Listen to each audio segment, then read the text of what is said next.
Ширнэ. Яаж шийдэх вэ?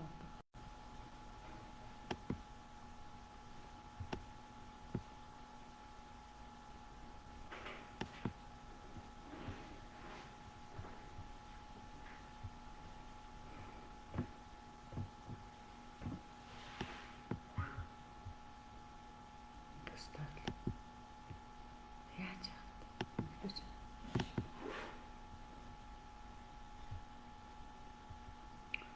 Өнгөрөх бишгэлээ.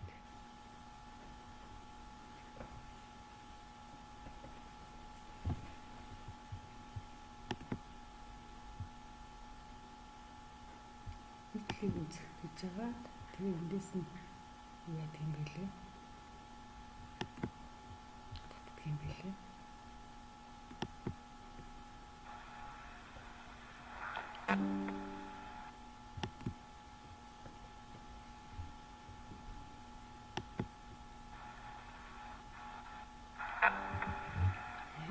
За амгалан сайхан байцгаана уу. За зэнийг чи яа шаараа шийдлээ гэсэн дээ. Андуураад гараа авчих үү. Гэтэл манай андуур гараа авчихсан тал бий. За холбоосыг болох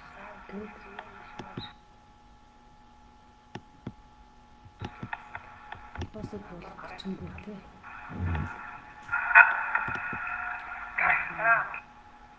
Тэнгүүд энийг одоо бид энийг хаачлах гайг байгаа.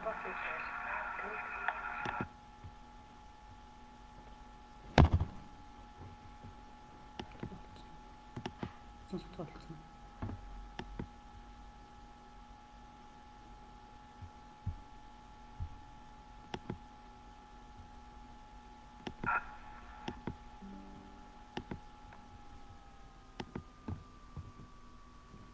За тэгээ та бүхэн өнөөдөр сүнсийг хэн хэрхэн бүтээдэг вэ? Сүнс хизээ хаана яаж бүтээгддэг вэ тухай зөв тань мэдхэн цуврал хичээл болгож зориулж орж байгаа. Хамгийн гол нь бэлгийн эрэнд бид сүнсээ таних хэрэгтэй шүү дээ. Гэтэ энэ ертөнд сүнсний ертөнд учраас сүнсний оторгоо тэр чигээрэн байгаа учраас тэгэхээр тийм зориулттай хичээлийг Тэнгэрийн сургууль дээр явуулж байгаа. Тэнгэрийн сургууль дээр явуулчихлаар нэг юу яагаад байгаа шүү. Би даан татаж авч чадахгүй байгаа учраас заавал нэг хувийн чатан дээр. Хувийн чат гинэ. Юу үзнэр заавал энэ яаж вэ? Гацсан уу?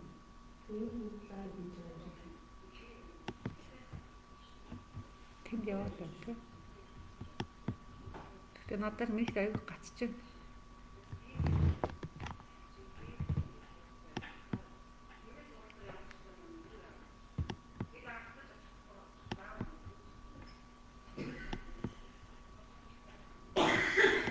Нэг гацчлаа. Одоо ингэж унтна. Нэг бодлого унтчихдаг юм. Энэ юу юм? Энийг унтраач. Нэг хөвтэй гэдэг нэг юм байна. Энийг унтраач.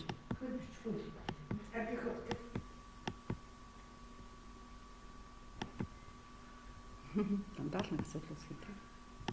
Тэгээд гацчлаа. Яас ямар гацаа үүсчих вэ?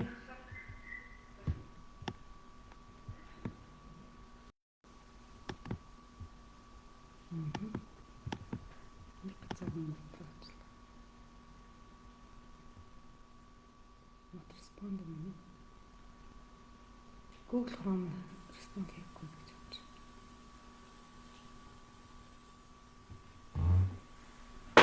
Өөний ингээд нэг компьютер дээр ингэж лайв хийхээр гоё өргөн харагддаг байхгүй юу? Ингээ уцаа тавьжаад лайв хийж болно л доо. Тэгэхээр нөө уц чи ингэдэг юм билээ. Би одоо ингээ баруун тарих гээл энийгээ дарангууд уц чи ингэж сөөлж хараад би зүүн тарихаа ингэж тэгэхээр ялгаагүй. Одоо би ийшээ хараад байгаа юм да. Хичээл талаар ингэж харж байгаа юм шиг болоод миний л баруун зүүн тарих гэж би гараа хөдлөсөн хөдөлгөөн буруу болж гарч ирээд байлаа. Тэгээ нэг өөр хүн хөндлөнгөөс харлаад бэлгийн тарих нь одоо юу гэдэг зүүн тарих юм биш үү гэж ойлгох гар болоод байгаа байхгүй юу? Камерыг ирүүлж бичгээр бас ялгаа. Тэрийг яадаг юм мэдэхгүй байна. Камерыг ирүүлж бичдэг. Нөгөө дээлний ингэ буруу хараад. Тэгэхээр хэвтүүлждэг гэдэг үү? Эргүүлждэг гэдэг үү? Бас тийм арга байгаа юу? Тийм, тэрийг бас мэдвэртэй л юм байна тий. Тэр бичлэг хийдэг хүмүүс тэргээд эргүүлэхээ мэдрэхгүй бичлэг хийгээд Харин яг тэр чин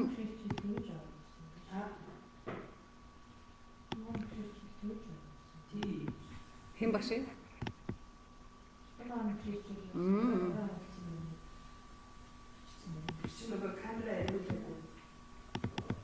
Нэг л гацаатай яваад байх юм. Интернет зүгээр байгаа тийм утсаараа цацдаг юм билүү? Утасны цацраар дээр юм болов. Манай энэ байшинд нэр үнэхээр юу юм аа тийм. Жигээр оплол гайгүй.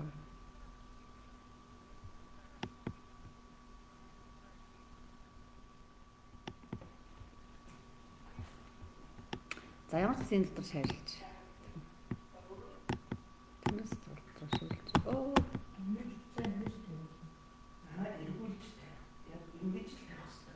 Тэгэхээр зүгээр ээ нөө. Тэгэхээр зүгээр. Би одоо баруун тавьж штэ. Зүгээр ээ нөө. Ингэж биш нөгөө биш. Наашаа ингэж харуулахгүй уцаа цааш харуулчих юм уу? Тий. Тэгвэл болно шүү дээ. Тий. Яг тэгж хийж байна.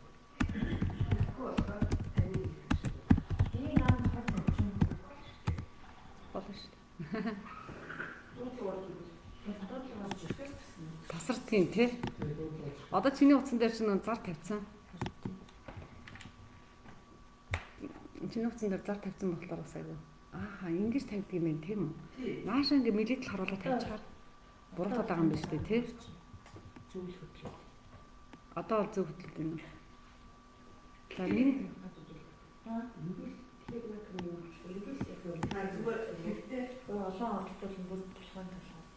миний Тэнгэрийн сургууль руу Эрдмийн урахаар ордоо хэн тавьдж гэнэ үний лай. Хөхмөнд явж байгаа. Хөхмөнд дотор явж байгаа. Хөх бүлгэндээ чи тавьсан уу? Уус сан байна. Тавьсан ба. А хөх бүлгэнд дотор тавьсан бол болж байна. Төрөмс рүү тавьсан гэсэн үг тийм. Дамжуулаад болцсон шүү. Зөв болно шүү дээ. Би одоо нэг угаасаа биний энэ дээр эхэлсэн яваал. За би өөр нэг бүрэлдэхүүн бас тавьчих.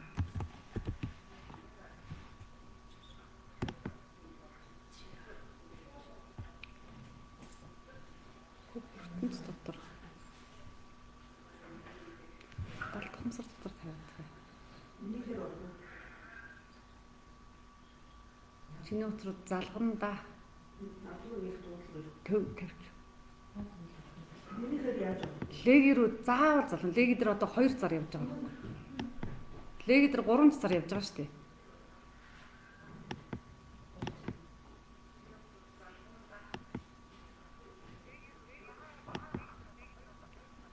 За баган зар тавьсан шүү дээ. Энэ юм дотор миний лайн явж гин үү? Эхэлсэн үү? Эхлэв үү? Тэнгэрийн сургуулийн Эрдмийн ургаалт руу. За.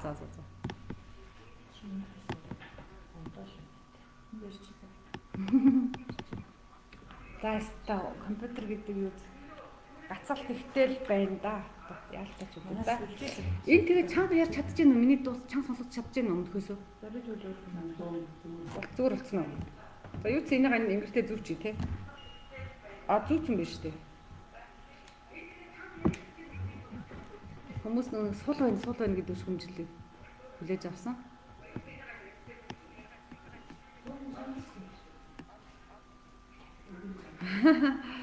Цагаан гэрэлт эхэн ундраг ертөнцийн бүтээгч бүтээдэг шүү найзаа юм. Яг хүн болон өөртөө таньсан төвшнийгаа л тайлбарлая. Бид нар ч бас судлаач нар гэдэг юм уу те тодорхой хэмжээний шинжлэх ухааны хүмүүс учраас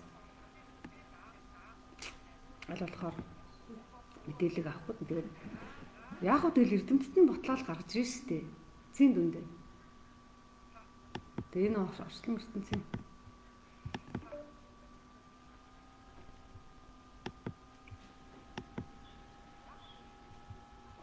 за.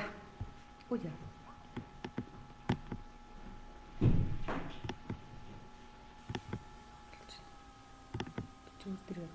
За. За тэгээд нөгөө нэг сүнсний ном аваад ирээч төгөө. Эсвэл нэг сүнсний ном аваад ирээч.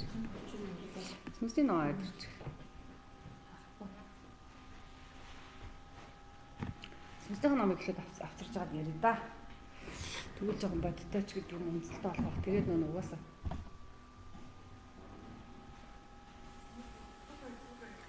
төрөмсөөрөө яасан.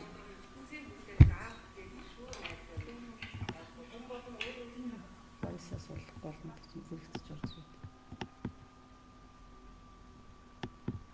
Төрөмсөөрөө дээр орсон чи гарсан. Би хаана вэ? Өөрөө олох гэж гараа авчихсан. Гараа авчих үүдтэй. За. За энэ сүнсний ертөнцийн би судрыг энэ судар энэ ном биш хин нэг хүний зохиол биш судар баггүй. Тэгэхээр энэ судрыг дээрээс мөнх хөх тэнгэрийн орон занаас тэнгэр эцгийн зарлаг дор номтын тэнгэрийн дэмчийн өргөө би тэнгэр гэх өргөнд 99 тэнгэрийн хилмэрч мөнзөг ханарт ортөөлүүлэн номтын тэнгэрийн өндөр өвгөд өгөөлөн үжин хатан болон чуум мэрэгдүүд өгөө зарим ч юм билээ. За тэр хөгчүү зарим санагдаад. Тэр заримуд бүгдээрээ нийлж чадна гэж болгосон байхгүй юу? Хэлж өгсөн. За энэ үзэн бол сүнсний ирнэ. Бэлгийн ирнэ буюу сүнсний ирнэ гэдэг зүйлд чинь хүн хамгийн түрүүнд сүнсээ таних хэрэгтэй. Тэгжээс сүнсээрээ дамжуул сүнсний ертөнц рүү гэдэг юм уу? Энэ нүдэнд харагдаад байгаа хоосон амин чанар гэдэг хоосон орон зай гэдэг нэртэй ба энэ олон торгон эрчмийн орон зай руу холбогдож тэг яаж энэ хорвоо ертөнц ядчил энгийн ухаанаар ирээ. Яаж бид энэ дэлхий дээр таталцлын хүчин дор ингээд бөмбөг шиг дэшээ хөөрчихгүй байгаа тий агарын бөмбөг шиг хөөрчихгүйгээр оршоод идэх. Эсвэл дэлхий энэ том энэ огторгон удам орон зайд яаж бутарчихгүй шиг хүмхэн тоос бол ингээд задарчихгүй шиг оршоод идэх. Энэ бүгдийг чинь тэгээ яаж анх дэлхий бүтээгдсэн, яаж хүний махан бие бүтээгдсэн бэ гэдгийг энийг тайлбарлангаа сүнсний тухайн том ойлголтыг өгсөн баг. Ямар эрчмүүдийн сулдалт бол энэ огторгой энэ дэлхий маань сүмийн ямар эрчмүүдийн дунд, ямар бусад тоосонцруудын эрчмүүдийн дунд, ямар хийнүүдийн эрчмүүдийн дунд эрчмүүдийн нэгдэл нийлэгжил дор энэ дэлхий чинь ядаж бүтсэн юм бэ? Энэ дэлхий дээр байгаа хүн та нар бүтсэн юм бэ? гэдэг талаар таниулж биднэрт биш хүн төрөлхтөн таниулж болсон судраг. Яг ийм дайныгаар буусан одоо гэмтэй бүртөөлөгдсөн сүнсний тухай маш дэлгэрэнгүй ойлголттой бүтээл судар ном хаанч одоогор байхгүй. Яг л би өөрөө нэг одоо нэг энэ судрыг чинь тосч авахын тулд бид нарт чинь зарлиг ирж байгаа. Сүнсийг судал. Энэ хүн төрөлхтний энэ шинжлэх ухааны одоо оргилууд одоо эртний судар номнуудаас сүнсний тухай ямар ойлголтуудыг хүн төрөлхтөнд өв болгож үлдээсэй. Өнөөдөр хүн төрөлхтөн өөрийнхөө сүнсний талаар ямар ойлголттой байна вэ? Сүнс судлалын шинжлэх ухаан хэр хөгжил дэвшилтэй болж байна вэ? Тэр бүхэн юуг илрүүлчихэд байна вэ? Тэр бүх ололтуудыг судлаах гэсэн. Тэр бүх ололтуудын судлахыг хичээсэн. Тэгээд тэр зорилгодороо бүр зохион байгуулалттайгаар бид нар өөрсдийнхөө зүүн бэлгийг хөгжүүлсэн, тархины чадамжуудаа хөгжүүлсэн, шинжлэх ухааны олон бүтээлүүдийг олж уншиж судалсан. Тэрний дараа сая за та нарт энэ сүнс гэдэг судрыг буюу сүнсний тухай танин мэдгүй мэдвэл зохихгүй хүн төрлөختөнд та нараар дамжуулаад одоо бүтээл болгоод бид нар буулгая. Хангалттай хэмжээгээр та нар асуултаа тавьж чаддаг байгаарай. Хаагур ямар эрдэмтэд судлаачид ямар шинжлэх ухааны төв лабораториуд гэдэг юм академиуд эрдэмтэд энэ талаар өөрийн гэсэн ойлголтоо гэдэг юм танин мэдгүйгээ бий болгосныг судлаа. Тэгээд бид нар яасан гэхээр эртнээс нь судалсан.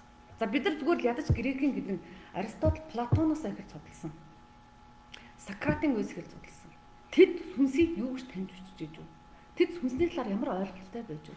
Тэгээд сүнс судлалын шинжлэх ухаан хэдийнээс анх үүсээд яаж одоо гэдгийг ямар байдлаар хүндрэлтний энэ одоо танин мэдхүйн өв соёлд бэлгийн одоо хөгжилд энэ олон соёл иргэншлүүдийг хүчрэх соёл иргэншлүүдийг үүсгэсэн тэр одоо эрдэмтэн мэрэгдийн тарих оюуны сараагаар хэрхэн танигдсан талаар мэдээлэлүүдийг судалсан. Өнөөдөр сүнсийг жингийн судалж байна, өнгийн судалж байна, сүнсний маш олон үйлдэлүүдийг судалж байгаа. Маш олон салбар шинжилгээ ухаанууд бий болчихсон. Жингийн судлалаар нотекс гэдэг юм те, өнгийн судлалаар тэрийн судалгаар тэгээд сүнсээрээ дамжуулаад хүнийхээ сэтгэл гэдэг зүйлийг судалж байгаа том сүнс судлал, сэтгэл судлал гэдэг том салбарууд үүссэн байгааг судалсан. Тэгээд яг хөө тэрний дүнд дээрээс хэлж өгсөн энэ мэдээллийг эн чинь сүнсийг бүтээгчнэр өөрсдөө хэлж өгсөн учраас би энийг өнөөдөр сүнс хаан бүтээгдсэн хэрхэн бүтээгдсэн би яриа гэдэг байгаа байхгүй. Тэрнээс биш би нэг таамаглачаад гэдэг юм уу энэ тентхийн хүмүүсийн ингээд өөрсдийнхөө гипотез гэдэг юм уу танин мэдгүй тэмтэрч мэдсэн зүйлээрээ ингээд бичсэн бүтээлүүдийг би орчуулж ярих гэдэг байгаа биш. Надад их ямар шаардлага байхгүй хангалттай их мэдээлэл хангалттай их өв соёл бидэнд байгаа учраас тэгээд энэ сүнсийг бүтээгч нар нь өөрсдөө хурж ирээд сүнснийхээ ертөнцид амьдарч байгаа сүнснийхээ ертөнцид сүнснийхээ бүтээлүүдийг хариуцаад амьдарч байгаа чуун мөргдүүд олон хүчтэнгүү суу бэлгэдэнгүүд өөрсдөө айлсан энийг би зөвхөн дамжуулж хэлэх гэж байгаа байхгүй өнөөдөр суугаа. Тэгээд яг гоо тэр нь одоо тийм учраас гэдэг юм уу манайх одоо сүнс сэтгэл зүйн сургалт гэдэг юм одоо сүнс сэтгэл хоёр салшгүй гэдгийг ойлгосон учраас тэгээ яг гоо тэгээд сонирхуулаад яриа л та хүн бид нар ингээд нүг угаасаа энэ судар дээр бичсэн баг хаан чилээгүй зүйлийг бичсэн байгаа шүү дээ хүн бид яг гоо библийн төвшөнд ариун сүнс байдаг ариун сүнсүүд бууж ирдэг амьуд бууж ирдэг гэж яриад байна тийм үү бурхан багшудаа маш их сүнсийг сэтгэлээр дамжуулаад илэрхийлж байдаг Чингис хааны үдчихсэн тэгэхээр нүг бэлгийн эрен ирнэ гэдэг нь юу гэсэн үг юм? Энэ сүнснийхээ тухайд тань мэдгүй нэмж өгдөг юм байна. Ухамсар гэдэг зүйл анхдагчгүй гэдгээрээ хэлж өгдөг юм байна. Хэрвээ аргын ертөнцийн шинжилгээ ухааны цаг ирчих юм бол угаасаа арга бэлэг гэж л ээлжиж байгаа. Нэг бол аргын ертөнцид давмгаалаад, нэг бол бэлгийн ертөнцид нэг бол аргын ертөнцид давмгаалж явж байгаа. Тэгээд бэлгийн ертөнцид давмгаалаад эхлэнгүүт арга бэлэг нь нэг тодорхой акшн тэнцвэрчж явж байгаа. Буцаад бэлэг рүүгээ хүчтэй ороод бэлгээс арга буцаад аргаа дэлгэрүүлнэ. Тэгэнгүүт тодорхой түвшинд арга бэлгийн тэнцэж байгаа буцаад арга давмгаалаад нөгөө хөгжлийн зүй тогтол хүндрэлтний хөгжлийн зүй тогтолж арга бэлэг гэж ээлжлээд яваад.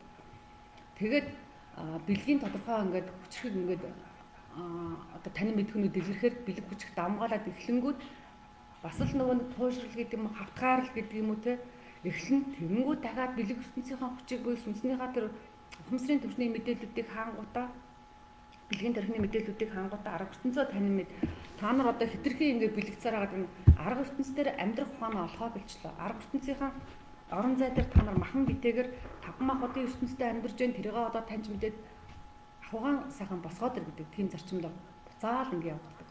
Им байна. Тэгээд энэ удаад ч одоо бэлгийн нэр эхэлж байгаа гэдэг утгаараа хамгийн түрүүнд орхицсан зүйл та нар сүнсээ таниад. Тэгээд сүнс таниулах үйлүүд маш олон явлаа шүү дээ. Хаасаагүй эрчим энерги далд хумсар авра гэрлэн бүрхүүд сүнс гэж ярьж шүү дээ. Хумсар бүгдээрээ нэг зүйлээр хандаад эхэлсэн тийм. Тэгээд би яг үдэ нэг хүмүүс нэг үе бодвол хүн сүнстэй гэдэг бол хүчтэй нэг шинжилгээ хаачгаар ч нэг сүнс байхгүй гэдэг ойлголтыг хэдийгээр дүн мэдрэмжээс өвгдээдсийн зан заншлаар дамжуулаад ирсэн өвгдээдсийн өв соёлоор сүнс байдаг гэдгийг бид нар далд хумсрынхаа төвшөнд эсрэглийнхаа гүн таньж мэдчихсэн хэрнээ нэгэнтээ бид нар нэг хүчтэй номлолдоор орж штеп шинжилгээний тэгэнгүүт сүнс байхгүй гэдэг ойлголттой болоо явсан. Тэгтэл бас л энэ чинь өрөөсгөл болж байгаа шүү дээ. Сүнсээ байхгүйгээ ойлгочгоо зөвхөн махан бие дээр бүх анхаарлаа тавиад ууж идэхтэй гэдэг юм ундч амрахтаа бүх одоо гэдгийг оюун бодлоо төдрүүлчихэр чинь угаасаа нэг арга бэлгийн хоёр биеийн нэгийг л орчихор чинь бас л мухардалд орж ийнэ гэдэг ч юм уу дөр харуулж чаддаг шүү дээ. Оюун санааны дороотолд орсон тийм үү? Сүнсэн биений өвчнөө ангааж чадахгүй зөвхөн махан бие дээр одоо эмчилгээ явуулаад.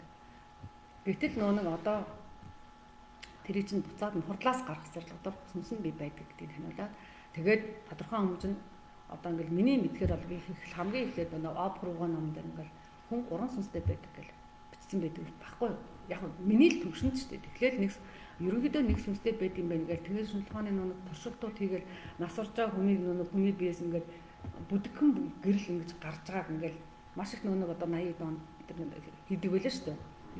Яг би нэг Орос сурсан дараа нэг Оросын тийм нэг лабораторийн бичлэгүүдийг хардаг байсан.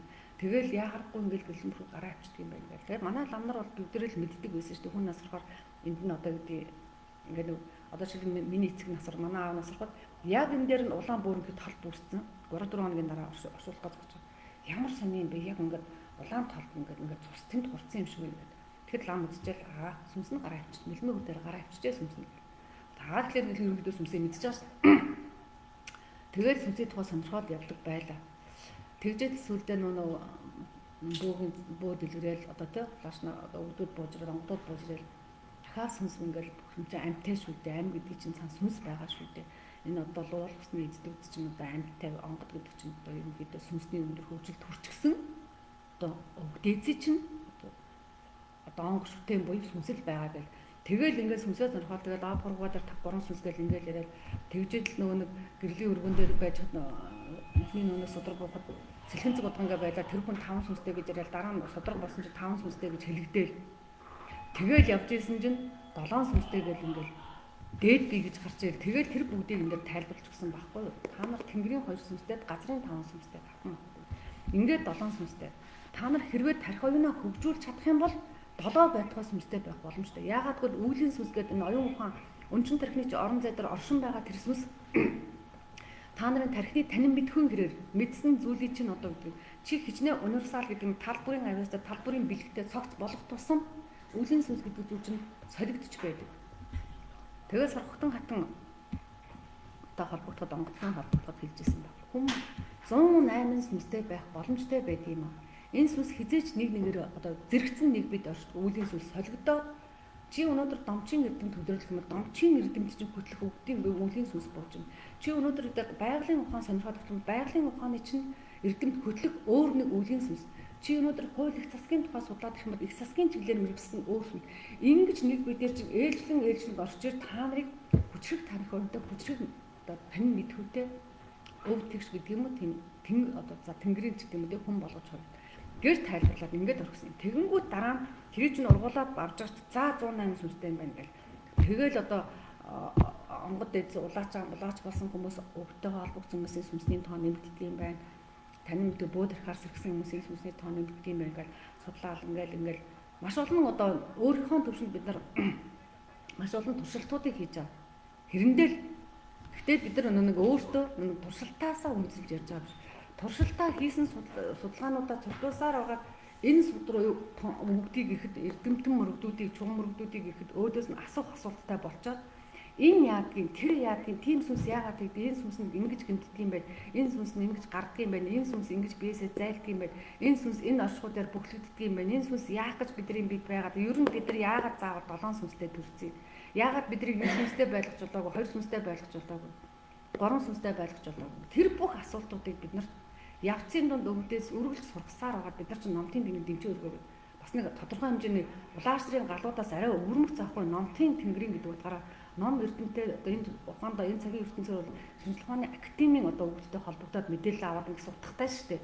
Тэгэхээр бид нар тэр өвдөөс мэдээлэл авахын тулд бид нар тэдний одоо асуултыг одоо бидэрт хариулах дайны тодорхой хэмжээний утгатай асуулт тавина.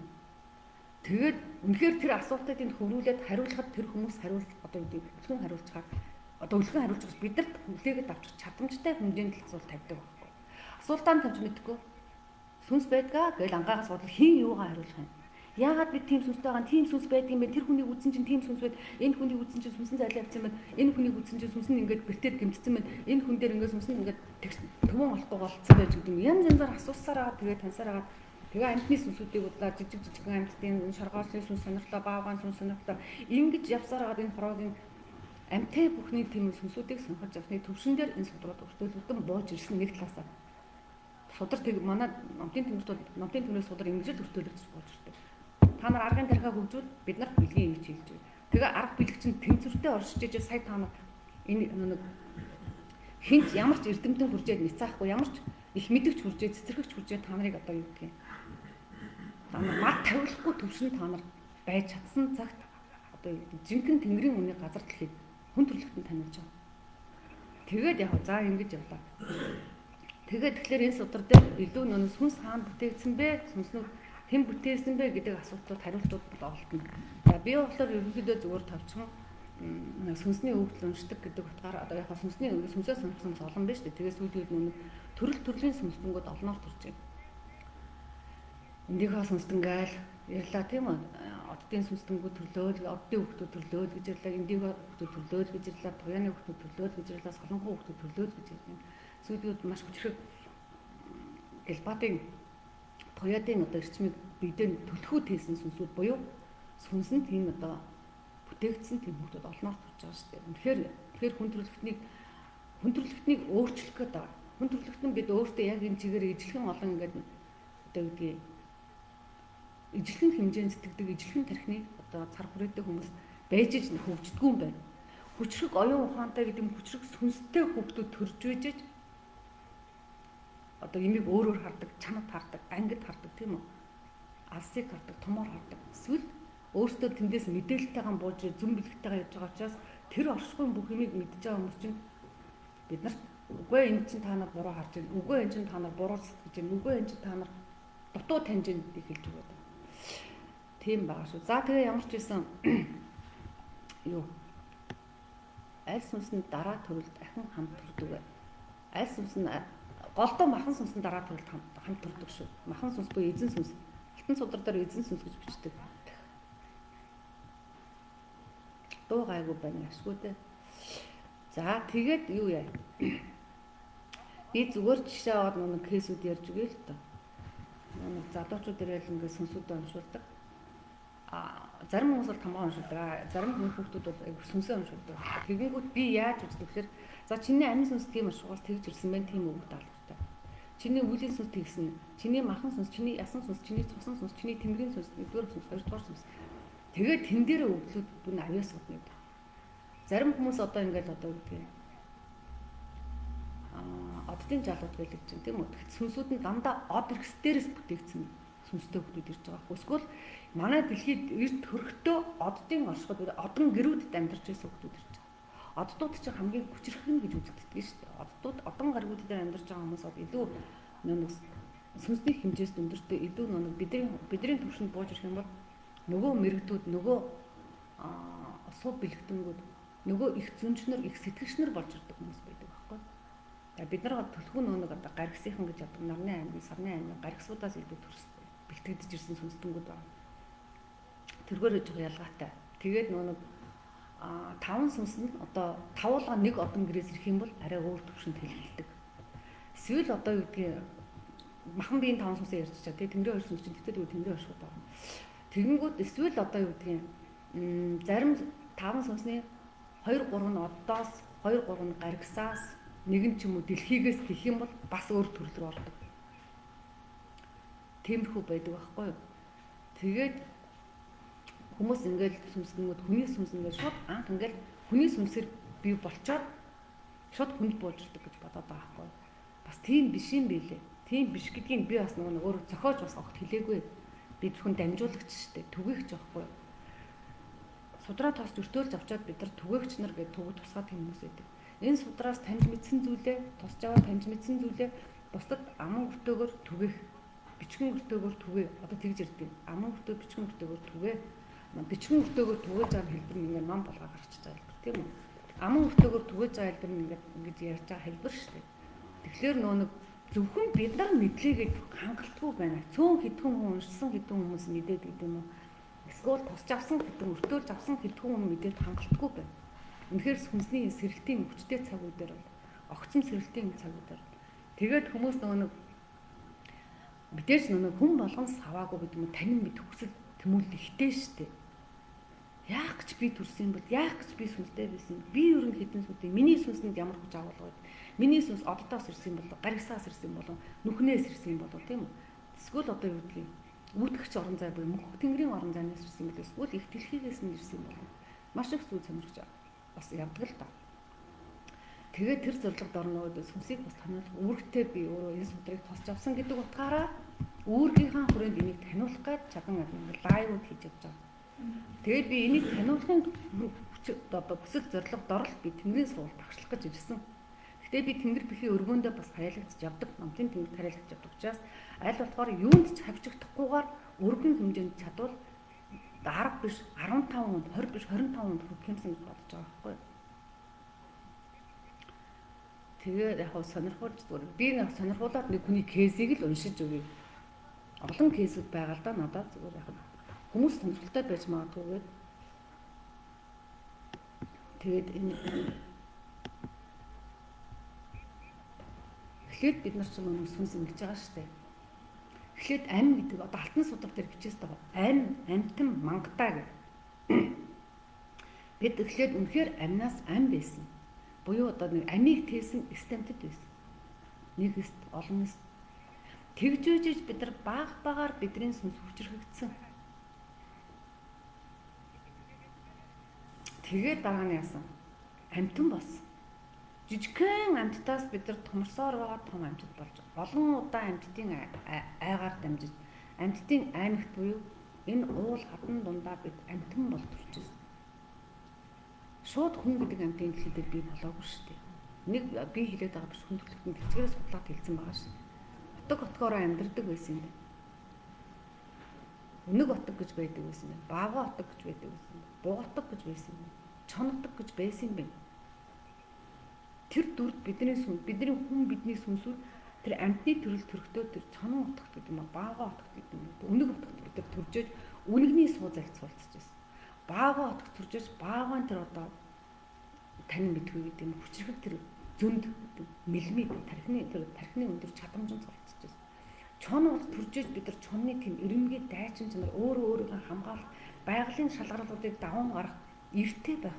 Тэр чадварт бид нар суулцсан байна. Тэгжүүж жишээлбэл амтан болоод амтнаас дараа нь мангатай буюу хүн биетэй сармагчингийнхаа гэдэг юм дээд сармагчингийнхаа төрөл төрж явсаар аваад өнөөдөр бид нар хүний ай гэдэг зүйлийг хүн сөрөг гэдэг зүйлийг бий болгочоод тэм төр явж байна. Одоо бид эндээс яхан тархиан хөгжүүлээд хүний нийгмийн олон давхаргуудад олон орон зайдуудад их дэлхийн сайнтай муутай олон өөр үндэстэн ястан дунд төрхөн төрж зарим бүх Монголдо төрхөн төрж тэгжөөжж бидний тархины хүч тархины чадамж цараа хүрээ тэлж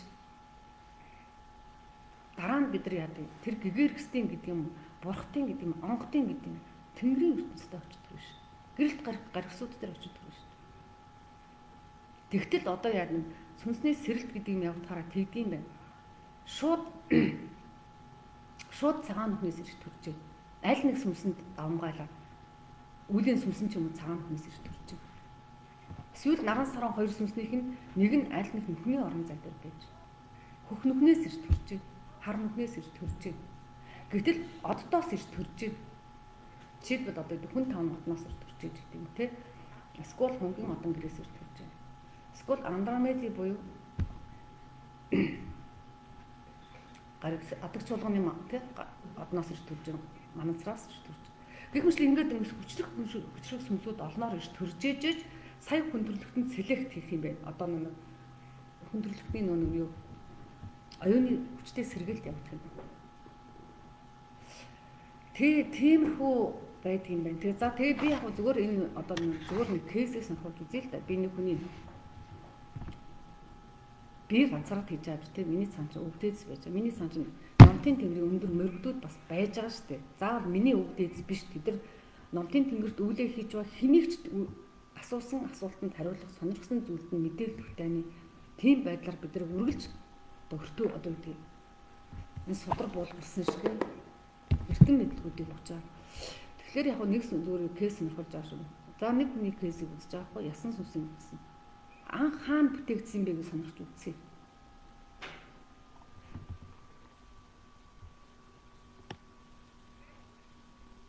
За тэгж ярих юм ингээ зүгээр нийтлэг ярив. Нийтлэг хүн төрөлхтний дийлэнх олонхын гэдэг юу дээр эхлэе ярьжээ.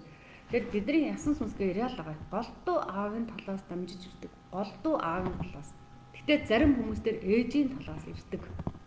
Тэгэхээр энэ ясан сүнс бидний одоо үндэс хүрдээр дамжаад баг тархитай холбогдоод биднийг одоо ингээ толгуур ертөнгүүдийг хариуцж байгаа шүү дээ.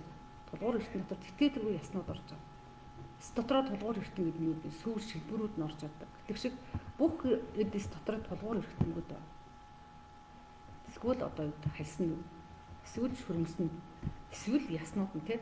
Тэгэхээр энэ тулгуур эртнийг хариуцсан ясан сүнс нь тулгуур эртний бүрэн бүтэн байлыг тулгуур эртний огшинмүүдийг хариуцж байгаа энэ ясан сүнс нь ихтлэхийн тоосонцор жишээлбэл бүтээгддэг. Манай ихтлэхийн тоосонцор буюу хөрс шорооны давхарх дотор давхарх дунд бүтээгддэг. Бүтээгдэхдээ яг тэр чинь эрчимтэй сүнс гэдэг. Тэгэхээр эрдмийн чулуунуудын эрчмийн цуглуулга дотор бүтээгддэг. Жишээлбэл яг ийм одоо яг энэ ясан сүнсүүдийг бүтээж байгаа орон зай Сахалины цүл жишээлбэл байгаа. Сахалины цүлд одоо очих боломжгүй хүнд бүрэн судалж чанаа. Бид хүн төрөлхтөн бид ихтлэгээ бүрэн судалж чадаагүй байгаа шүү дээ. Ялангуяа далай тэнгисийн нуудам орон зайг бол бүрч судалж чадаагүй байна. Тэгж ярих юм бол бид хүн өөрийнхөө тархийг бүрэн судлаагүй. Хамгийн сул хөгжсөн шинжлэх ухааны салбар, анагаахын шинжлэх ухааны салбар тарих орж байгаа шүү дээ.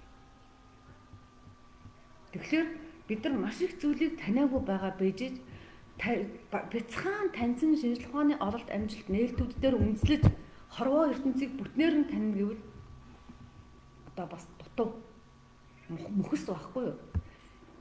Тэгэхээр тэр өөртөө нэг энэ хорвоо ертөнцийг бүтээсэн зүйлийг судалж таньчаад эсвэл бүтээгчнэрийн төвшөнд очиж амьдарчаад тэгээд доороос ингээд хүн төрөлхтөн хэлж өгж байгаа хүмүүсийн одоо эрдэм мэдлэг уг нь туйлын үн цэнтэй юм. Тэгээд тэнгэр ухаантай болохоор тэнгэр чинь 99 тэнгэр байдаг юм би. Тэрний нэг нь номтын тэнгэр гэж байдаг юм байна.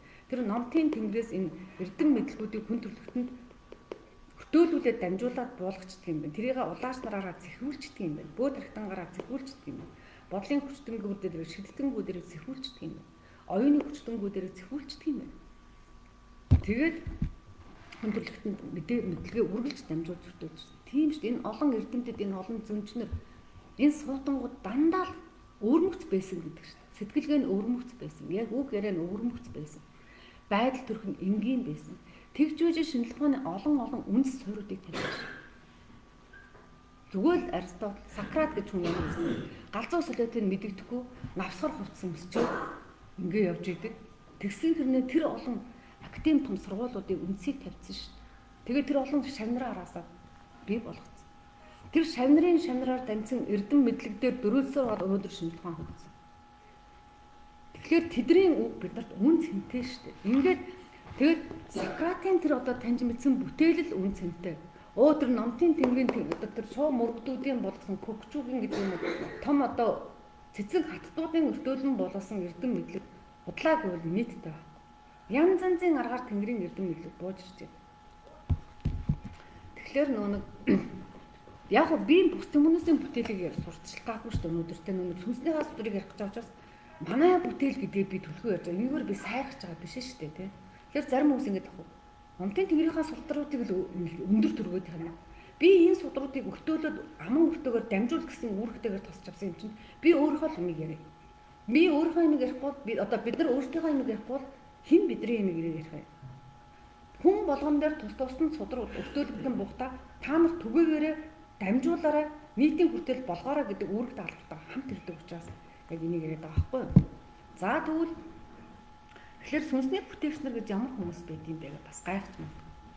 Тэгвэл сүнсний бүтээгчнэр гэдэг чинь эрчмийн өндөр түвшнийг тань мэдсэн эрчмийн хүч, эрчмийг хаанаас бий болгодгийг, эрчмийг яаж одоо гэдэг хувиргадгийг, яаж сарниулдгийг, яаж задлдгийг, яаж буцаад эрчмүүдийг ингэж хооронд нь хуйлруулсан байж нэгдүүлж цул эрчим гэдэг юм уу цөм эрчмүүдийг бий болгодгийг. Тэрийг таньсан эрдэмтэд буюу одоо юу гэдгийг эрчмийн өндөр мэрэгшилтэнгүүд эсвэл одоо хувилгаадууд эсвэл одоо энэ цагаар физикч нар, цөмийн физикч нар гэдэг нь квантын физикч нар, метафизикч нар. Эсвэл одоо тэнгэр бүгдээдсийн нь илүү нэр томьёо газарч эрдэмтэд байгаа аахгүй. Жишээлбэл энэ нэг ихтэлхийн тоосонцор гэхэлэр ихтэлхийн хэвлэл дотор байгаа эрдэнсүүдийг нийлүүлнэхлээр газарч эрдэм буюу ихтэлхийгээ бүрэн гүйцэд таньсан эрдэмтдийг буюу ихтэлхийг бүрэн бүтэн байлгаж тэнд тийм эрчим дутж байна. Одоо энд ийм чулуулгыг бүрдүүлээ. Энд ийм элс нь одоо ингээд нүгэд энэ элсний нүдлийг ингэж тогтоо гэх бүх юмыг таньсан тэр эрчмийн хүчтэнгүүд нь газарч эрдэмтдүүд нь мэдээд байгаа байхгүй хийдэг. За дараа нь цусан сүнсийг яриа. Цусан сүнсийг болохоор төлхөө би хүний хүндрэлтний дийлэнхийн хэсгийг ярьж төлөөлж ярьж байгаа шүү дээ. Тэгтээ хүнийх өрмөгц байна. За тэгэхээр цусан сүнс гэдэг байгаа энэ усан махбодтой сүнсийг болохоор акварус гэх одон гэр байдаг. лусын өвдийн оршихуйг одон гэр гэж нэрлэдэг юм. А яг энэ цагийн ангаахаар одоо ангаахаар биш. Шинжилгээний нэртэй байгаа акварус гэдэг. Акварус одон гэр. Аква. Тэгээс мөн бод гараг дээр бас бүтээдэг. Цусан сүнсийг. Тэгээд зарим хүмүүсийг бол өөр хүмүүс янз янз. Би дийлэнхийн ярьж байгаа те. За тэгээ эрчимнийх дээр юуны эрчим байдаг вэ? Илүү мөсний эрчим буюу ба булгийн эрчим байдаг. Булгийн усны эрчимүүд, булгийн усны чинь маш олон эрчүүд байгаа шүү. За тийм байдаг. Тэгж тэрийг цуглуулад олон энэ төл булаг болгон өөр өөрийн шинж чанартай. Булаг болгон тэрэн цай, энэ цай, тийм одоо элемент нь илүү тийм химийн одоо юу гэдэг агуулсан тийм цайртай, тийм одоо зэстэй гэдэг юм уу, тийм одоо байвантай, ийм одоо тунцтай, давстай гэж ярьдаг шүү. Тэгэхээр тэр болгон олон булгуудын эрчмүүдийн судлаар цусан сүнс гэдэг зүйлийг бүтээдэг. Мөсний эрчмүүдийн судлаар. За дараа нь махан сүнс үү? Боёо эзэн сүнс, бидний энэ бие эзэн сүнс гэдэг байдаг. Махан сүнс. Тэгэхээр сугар гараг дээр бүтээдэг. Тэгээд тэр бүтээгч нар хүний махан биеийг 5 махуудыг төгс таньсан хүмүүс байж ш. Энэ махан бие өөрөө 5 махуудын энэ уурах бие хариуцаад байгаа ш. Тэгэхээр тийм эрдэмтэд бүтээдэг. Сугар гараг дээр маш олон хүчтэнгүүд байдаг гэж үздэг гараг иргэсийн юу сонирхдаг хүмүүс. Тэгээд голдуу одоо бидний их дэлхий дээр зүүрлж ярих юм бол маш олон үе сургуулийн үндсүүдийг ашиглаж үндэсний эрчимүүдээр бүтээсэн байдаг. Эсвэл за тэг бүтээсэн байдаг. Үндэс маань адилхан тийм махан бол одоо бидний махан сүнсний эрчимтэй адилхан байх нь шүү. Тэгэхээр ямар үе сургуулийн үндэс байх вэ? Тэр үндэсийг оршоон байгаа олон нөр шимүүд, эрдцүүд, хүсний эрчимүүд, шимүүд яригдэн шүү. За үүлийн сүнс гэж байдаг. Үүлийн сүнс гэдэг өмчин тархины маань оюун ухааныг хариуцсан сүнстэй. Энийг болохоор угаасаа оддын эрчимээр бүтээдэг. Од гараг эрхтүүд дээр оддууд дээр байдаг тийм галбат хурц тийм эрчимүүдээр бүтээдэг. Эрчимүүдийг төлхөө агуулж бүтээдэг юм байна. За тэгээ амин сүнс гэдээ яриад байгаа. Зүрхний орон зай дээр оршин байгаа амин сүнс бидний аминс толгой. Энийг угаасаа амин оршихуд буюу жишээлбэл дэлхийн цөмд эсвэл амины галактик буюу амины ойр айд шүү амины галактик. Тэнд бүтээдэг бөгөөд эрчим нь илүү цөмийн эрчим байдаг. Маш олон цөмийн эрчимүүд гэдэг. Тэгээд тэний цөмийн эрчимүүд буюу цөмийн задралын явцад үүсдэг олон цацрагууд байгаа шүү дээ. Тэр олон цацрагуудын цуглуулга дор бидний амин сүнс бүтээдэг. Тэгэхээр сонирн байгаас бид нар энэ хорвоо ертөнцийн бүх эрчмүүдийн цулталд бидний сүнсүүд оршоод байна. Тэгэхээр бидний сүнсээс дамжаад бидний махан бид тэр огторгой ертөнцийн бүр тэр оддын эсвэл их дэлхийн цөмийн эсвэл нарны аймгийн эсвэл одоо тэр энэ олон эрчмүүдийн цултал донд бид нар өөрсдөө амьсгалж хөдөлж хүн шиг амьдарч байгаа шүү. Тэгээд юу яадаг? Одд ч өөрсдөө мансраас бүтээгддэг шүү дээ. Одоо тийм од гараг гэсэн одуудыг анх бий болгох. Тэгэхээр эрчмийн дүндээ бидний сүнсний дотор мансрын одоо эрчмүүд ч гэсэн маш хэмжээгээр байдаг. Тэгээд сүүлийн энэ хүүхдүүд нэг одоо энэ нэг сүнсний хүчрэг хүүхдүүд дотор үзэхлээр сүнсний дотор нь агуулгадах манд одоо тодорхой туяадын хэмжээ тун илүү болчих юм бол туяан сүнстэй болчих. Эсвэл галбатын хэмжээ их болчих юм бол галбат сүнстэй. Хөв галбат сүнстэй, цагаан галбат сүнстэй. Нил ягаан галбат сүнстэй. Галбат гэхлээр сүнс нь маш хүчрэг буюу хорд өндөртэй гэсэн. Тэгээд тиймэрхүү байдлаар тэрс ганцхан цагаан туяан сүнстэй, болор туяан сүнстэй гэж байгаа биш шүү. Бас солонгос сүнс маш олон тодорхой хэмжээний амин сүнсэнд нь цацрагийн цөмийн цацрагийн агуулмж тодорхой нэг за бета гэмэ гамма цацрагийн агуулмж өндөртэй гэх юм бол тэр хүүхдийг унших гэхлээр цацрагын сүнстэй мэд уншигдах байгаа байхгүй. Жишээлбэл тиймэрхүү байдлаар нэг өөрмөц юм. Одоо хөх галбан сүнстэй байлаа гэж бодъё тэр хүн. Тэгэхээр хөх галбат оршихуудад хаа байна тэр хүртэл сүнсний хөрөх боломжтой гэсэн үг шүү дээ. Ижил долгиог ижил галбатургаа холбогдоод явчихна гэсэн үг шүү дээ. Долгион ижил болоо. Тэгэхээр тийм хүмүүс хүчрэх байх боломжтой. Аль ч оршихуд төр өвгдээсийн орон зай өөрийнхөө хөхнөхний орон зай руу холбогдоод мэдээллийг шууд татах боломжтой. Үргэлжийн тийм мэдээлэлтэйгээ гэдэг юм уу? Тэндээс ирж байгаа дохио зангаатайгаа зүүнтэйгээ бэлэгтэйгээ байдаг учраас агуу хүчтэй хүүхдүүд агуу тийм тархины өндөр чадамжтай сүнсний өндөр хүчтэй хүүхдүүд олноор төрж байгаа. Бид нар дээр ч гэсэн одоо сэрээд өгөөч гэдэг чинь тамга тэмдгээ тодруулаад өгөөч. Сүнснийхээ өглийг таниад өгөөч гэдэг чинь юу гэсэн үг вэ? Нөгөө энэ сүнсийг бүтээсэн орон зайнууд дээр байгаа эздүүдтэйгээ сүнснийхээ бүтээгчнэр эсвэл сүнснийхээ ахын дүүстэй холбогдоод тэндээс хүссэн мэдээлэл авах чадвартай болгохын тулд тамгаа сэрээ тамгатай өвдөлтөй холбог эсвэл сүнсийн цэрэгээс сүнснийхээ хүчийг гэдэг юм уу те ахгуулад одөргсөн орон зай, сансар хотургын орон зай, нарны аймагуд, сарны аймагуудын орон зай дээр байгаа наран саран сүнснийхээ хоёр хүчрэг хоёр тэнгэрийн хоёр сүнсээрээ дамжуулаад бүх орон зай руу зэрэг холбогдож хаанаас ч гэсэн хүссэн мэдээллийг сонирхсан мэдээллийнхээ хариуг авах тийм боломжтой болох зорилгодоор сүнс сэрэл гэдэг юм байна. Тиймэрхүү байдаг. За тэгээд яг нэг кейсийг сонирхож үзье те. Тэгээд сүнс гэдэг юм. За цусан сүнс гэж нэг юм. Тэгсэн чинь анх нэг энэ цусан сүнс нь анх яаж бүтээгдсэн гэхээр далайн олон эст амьтан дотор буюу нөгөө далай дотор ч маш их урмлууд байдаг шүү дээ. Тэгэхээр тэр одоо өвс ногоон дотор бид нар ингээд өвс ногоон болохоор маш олон бичил амьд байгаа шүү дээ. Жохон томхныг бид нар хахаараа гэдэг алтан цохоо ч гэдэм үү, нэг өвтөн ч гэдэм үү те. Нэг жижиг удаан олон хөлтэй амьтан байна, нэг ногоон цохоо одоо ингээд хараад байгаа шүү дээ. Тэрэн шиг далай дотор нөгөө маш олон хөвд мөв зэгс одоо өшөө ямар нэртэй далайн өвс урмлууд байдгийг битүү. Тэн дотор бас олон жижиг нэг шим мандал шимээр хоолой шиг гэдэм үү, шимийг итгэж гэдэг юм уу. Тийм бичил амьд олон сте нэгс олон сте гэж нэлээд амьд гэх тэрнээсээ цааш явж байгаа. Тэгээд тэндээсээ ингээд амийг тэгээд амтан болоод тодорхой үүрэгтэйгээр амь оршиж шít нэг талаас.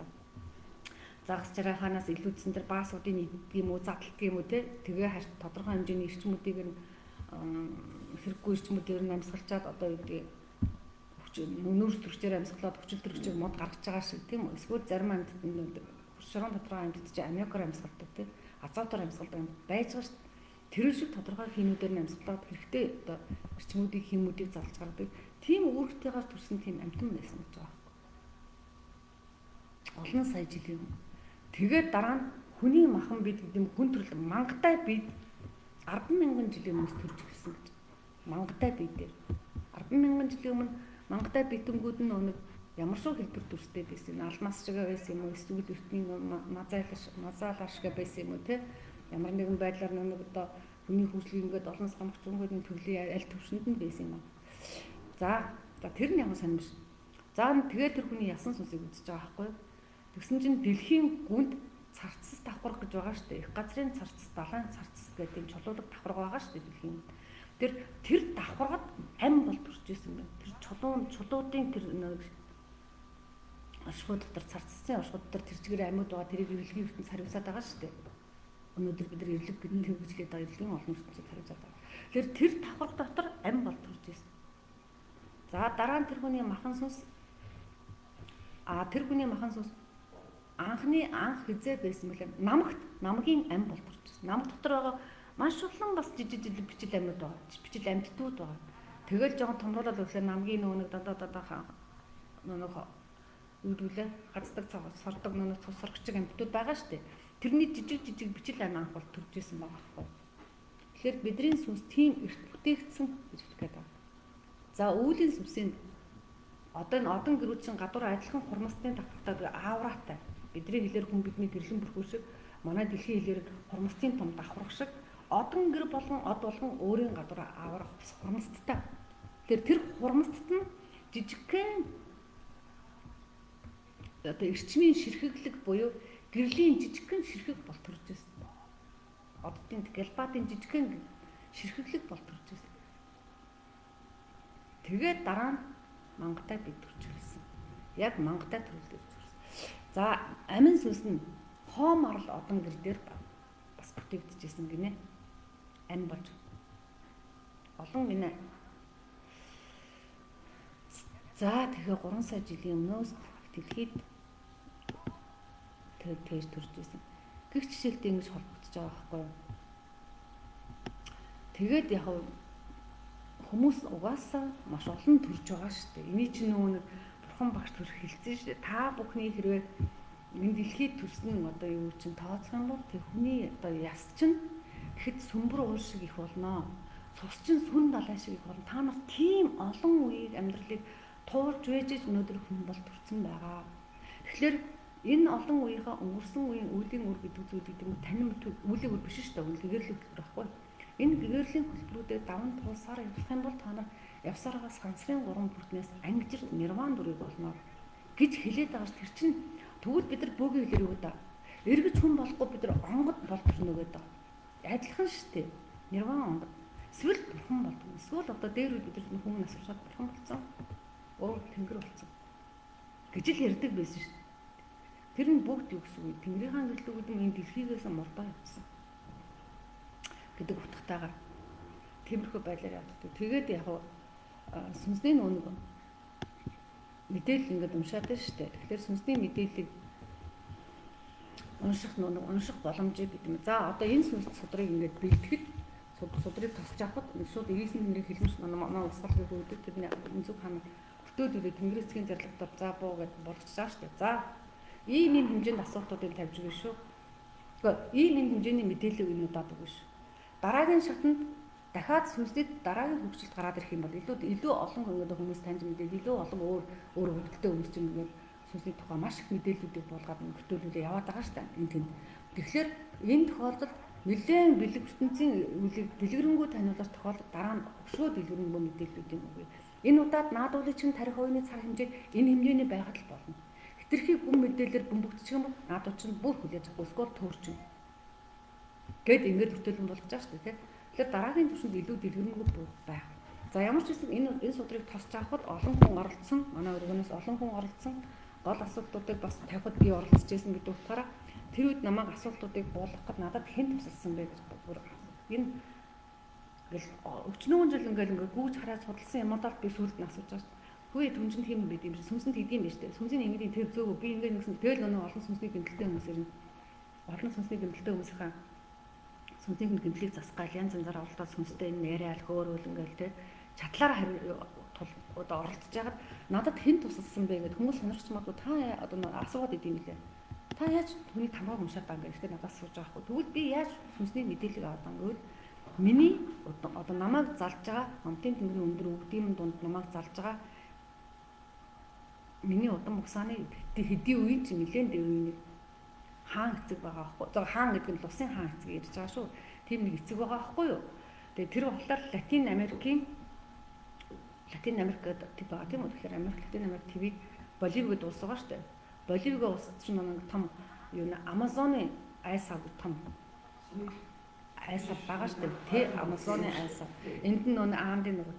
Тэгэхээр тэнд миний нэг өдний одоо дээдийн одоо хэзээч үеийн те нэг тэнд эцэг байдаг юм байна. Лусын хаан гэж нэрлэдэг өөрөө. Гэхдээ Лусын хаан бишээ тэн дотор байдаг нэг тэнгис байгаа. Амазон мөрөндөө бол биш. Амазон мөрөний айс авлагдаг нэг жижигхэн тэнгис дотор нэг Лусын яг энэ сүнсний нүн ингээд бүтээлд оролцдог.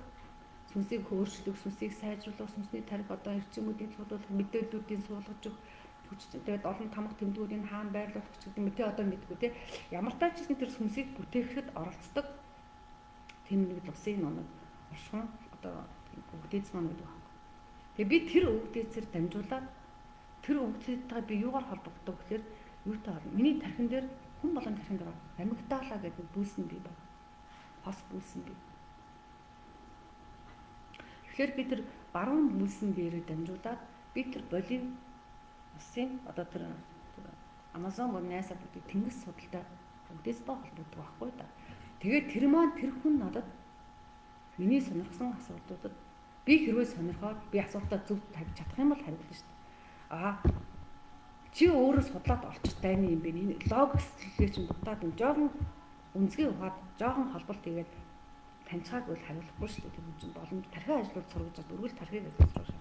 Яг тэгж нөө хөтөлж бэлтжсэн юм а гэж би сонирхуулж ярьж байгаа байхгүй юу? Яах гээд бидний цаана олон өвгдөөц холбогдох гээд байдгийг сэрээд өгөөч. Бид нар өвгдөөцийн эрдэм мэдлэг дорлох хүчрхийлж гарсан нөхөөс өөрөө энэ жижигхэн мархан тархи хичнээн уудлаад хэрэгтэй марж чадахгүй шүү дээ. Тэгэд бидний энэ мэдлгүүдийг нь хичнээн тэрбум жилийн хүндрэлтний одоо дэлхийн оршин байсан те 6 тэрбум. Хичнээн их одоо хүндрэлтэн оршиж байсан олон сая тэргүүрүүдийг дамжиж таньж мэдсэн энэ олон бэлгийн хүчтэнгүүд л биднэрт мэдээлэлээсээ баг өгч, мэдлэгээсээ баг өгч бидний соён гэрэл болсон ш. Бид нар өөрсдөө ингэж сууссаар байгаад эсвэл эдгээр шингүү ингээ янз янзын аргын ертөнцийн түмэн хүний номыг унсаар байгаад бас тодорхой хэмжээний үндсээ бол авч чадна. Тэр бэлэг ертөнцөөр хүчтэй болж чадахгүй л юм байлээ. Аргын ертөнц бас удаан урсан учраас гэж бас хэлээ. Яг тэгж л явдгийн байх. Тэгээ яг зүгээр сүнсний хадлаар тань мэдгүй юу яагаасаа л гэж бодож байгаа байхгүй юу? Хүмүүсийн тархины нэг зүгээр бид нар энэ төгжээсийг л тайлчна. Яагаад гэдэг асуултанд нь хариулах боломжийг олгож. Нэр ийм бас учиртай юм бүг гэдгийг л олох гээд болос яг ийм шүү точиг энийг чирлээд точиг давтаараа гэж хэлж байгаа биш. Хэрвээ сонирх юм бол цаашаа сүнс судлалын чиглэлээр гэдэг юм явж болно. Үгүй бол ядаж л энэ дайны мэдлэгтэй байх юм бол хоорондоо гэдгийг маргалтаад гэдэг юм цэс булаад цаараагаад дуусчих шээ. Агуу эрдэм мэдлгүүдийг яасан хүндрэлтэн дандаа л өгөөсгөж байсан. Сүүлд нь хэдэн 100 жилийн дараа хэдэн мянган жилийн дараа бодлогдож гарч ирж байгаа шээ. Авиачаал буруу мадрыг шатаачдаг тий. Эсвэл авиачаал шоронд хорчдог. Эсвэл цаадалчдаг л байсан шээ. Эсвэл нийгмээс гадуурсаар аа. Тэгэхээр их сэтгэгч нар энэ олон суур бэлгэдэнгүүд тэр нь дараа нь л нотлогдож шээ. Дараа нь нэрээ тийм биш. Нэрээ дэлхий ч маргаан тойрдог байсан юм бэ шүү дээ. Нэрээ дэлхий одоо махан бодит дүрээрээ бол дэлхий бөөрнөх юм. Эрчмийн түвшиндээ бол дэлхий өөр байж байгаа шүү дээ. Вэд дээр бичсэн юм. Тэгэхээр нүг эрчмийн орон цагаар яриаг бодит ертөнцөөрөө дэлхий бөөрнөх байт юм байна гэж хэлсэн чинь худлаа ярьлаа гэсэргал ажил сэтгцэн биз дээ. Тэгсэн чинь дараа нь яасан? Далаачд ингэж явлаач гэдэг шиг тиймэрхүү юм. Тийм учраас нэг одоо магадгүй тэгэл тэн өвдөж хүчтэй учраас бидрийг залж байгаа бидрийг энэ дэлхийд төрүүлээд одоо хүмүүс одоо сүнсний төвшөнд нь жаахан ч гэсэн ахиулах боломж олгож байгаа. Оюун тунгууд бэлэг суур бэлэгдэнгүүд цэцдүүд цаанч байгаа учраас ийм байдлаар нэг хүн төрөлхтний маргааныг би нэг бол хүн төрөлхтний гэж ирж байгаа байхгүй юу. Угаасаа энэ хүн төрөлхтний үнцэнтэй одоо мэдлэг. Тэгэхээр хүн төрөлхтний олон маргаануудыг таслахын тулд зөв яваад байгаа, зөв сэтгээд байгаа олон эрдэмтэн мэрэгдийн үйл хэргийг дэлгэрүүлж өгөх зорилгоор л гарч ирж байгаа байна. Тэгэхээр бидний үүрэг юу байх вэ гэхээр рекордер дээр бичээд авсан. Шивжлээ, ном болгоод гаргачлаа. Тэгэнгүүт илүү хурдтай түгээхэд бол лаа гэж ярих хэрэгтэй байхгүй тийм. Чаддаг төвшнүүд. Тэгээд нэг иймэрхүү сургалтууд явуулж байна. Тэгээ энийг би яагаад явуулсан гэхээр саяхан нэг тэнгэрийн сургууль дотор сүнс эргэж төрдөггүй гэдэг нэг асуулт тавьсан байсан байхгүй юу. Тэгэхээр би яг тэрийг бол би ингэж бодож байгаа. Ямар ч онгод тэгэд сүнс эргэж төрдөггүй гэж хэлэхгүй мэдээж. Зүгээр хүн эргэж төрөхгүй гэдэг л хэлсэн болов гэж би бодож байгаа байхгүй юу. Тэгэнгүүт энэ махан дээрөө хүн эргэж төрөхгүй. Дараа өөр төрлийг өөр нүдтэй хамартай өөр бамбсаны генийг өөр аавж. Тэгээ сүнс бол эргэж төрж байгаа шүү дээ. Сүнс эргэж төрдөггүй байсан бол яагаад энэ Далай ламын дараагийн олон хувилгаар дөрүүд гарч ирээд байгаа юм бэ? Яагаад болон тэр 84 жагрын орны 84 шиддэнгүүдийн хотогт хувилгаан дөрүүд, хувилсан дөрүүд хүчийг нь атгаж төрсэн дөрүүд эргэж төрөөд байгаа. Яах гэж олон богдуудыг тодруулаад байгаа нь төгөө. Тэгэхээр утгагүй байхгүй. Тэгэхээр би асуултыг тэр хүмүүсийн хариултыг буруу сонссон гэж бодож байгаа. Буруу дамжуулсан байх гэж бодож байгаа. Тэгэхээр миний л ойлгож байна. Нэг лайв хийж залгаж байгаа юм. Лайв хийж дуусах хугацаад байгаа. За хүний үзлийг харуулдаг загснаас үүссэн асуулт асуух гэдэг юм байна. За ураг хөвдөд бүрэлдэхтэй хүний үзлийг харуулдаг загснаас үүссэн гэж оюутан багт үзэл байсан. Бараг ойролцоо юмсан. Тэг хүүхдийн сүнс чи угаасаа нэг сартай авах нэг үздэг штеп. Өвдөцөд маань тэмдэглээд онх хөнгөр болж байгаа. Сүнс нь аль сүнсний юм бэ? Таараа хариулаад өгөөрэй. Гол нь махан сүнс нь яадаг дэнслэгддэг юм билээ шүү дээ. Гол нь махан сүнс буюу эзэн сүнс нь дэнслэгддэг. Бүх сүнсүүд мэдээж нүдэнд орно шүү дээ. Бүх сүнс орно. Зүгээр онгод болж байгаа гэдгээр тухайн хүний эзэн сүнс гэдэг нь махан сүнсээ илүү голж ирдэг болохоор. Гэтэ бусад нөө цусан сүнс, ясан сүнс энэ тэр хүнийг гэгэр нэмэр хувь нэмрээ оруулж байгаа шүү дээ. Тэгээд нөө сүнс болгон чинь нөө хүн хүний одоо өөр даалгавар самраад голлох сүнс гэж байдаг. Ноёлох сүнс. Эрдмээр нь ноёлох сүнс. Тэр сүнсүүд нь илүү шүрхэн байна. Тэгээд бөөнөр явна шүү дээ. Бөөнөр явж чадвал бөөнөр яв. Тухайн хүний гэгэрlүүлэхэд 5 сүнс тавлаа авчихсан тавлаа онгод болж байгаа. Эсвэл илүү үлийн сүнс, эсвэл илүү махан сүнс гэмээр илүү тэр хоёр сүнс нь явах бос сүнс нь буцаж магадгүй дараагийн төрөл өөр махан бий. Буцаж сүнс. Гэхдээ юу гэх юм заавал ясан сүнс нь ясан сүнсээр ирж ирэх гэсэн байхгүй шүү дээ. Тухайн одоо эцгийн тал нь одоо охин өрөндөл бороод юу яг тийм ингээд дамжаа явах тусан сүнс гэж хэлэгдэж ирнэ. Ингээд өөр янз янз л гэж хэлээ. Ямар тач аль тавлаач байж болно, аль нэгэн байж болно, аль хоёрын байж болно. Сүнс намгүй гэдэг байна. Сүнсэн дээр тамга тавьж явуулж байгаа. Тамганы өвчнөд ор сүнсэн дээр чинь тамга тавьж явуулж байгаа шүү дээ. Жишээлбэл үеийн сүнсэн дээр чинь.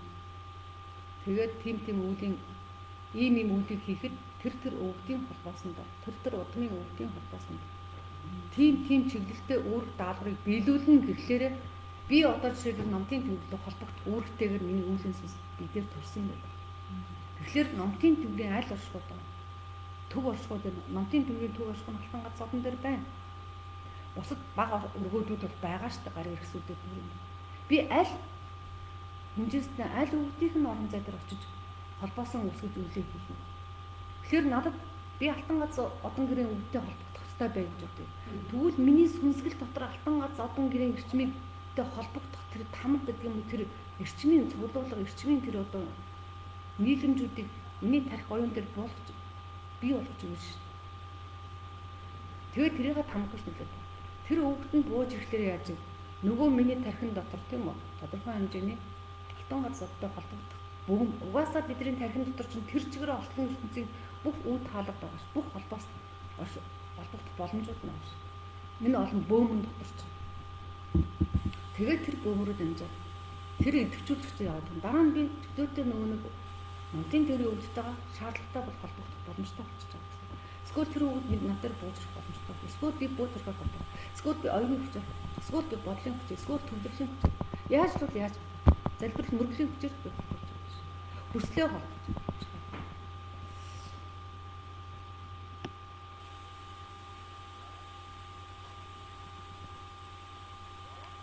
Өвчөө үүлэн дэлгэрсэн хаан.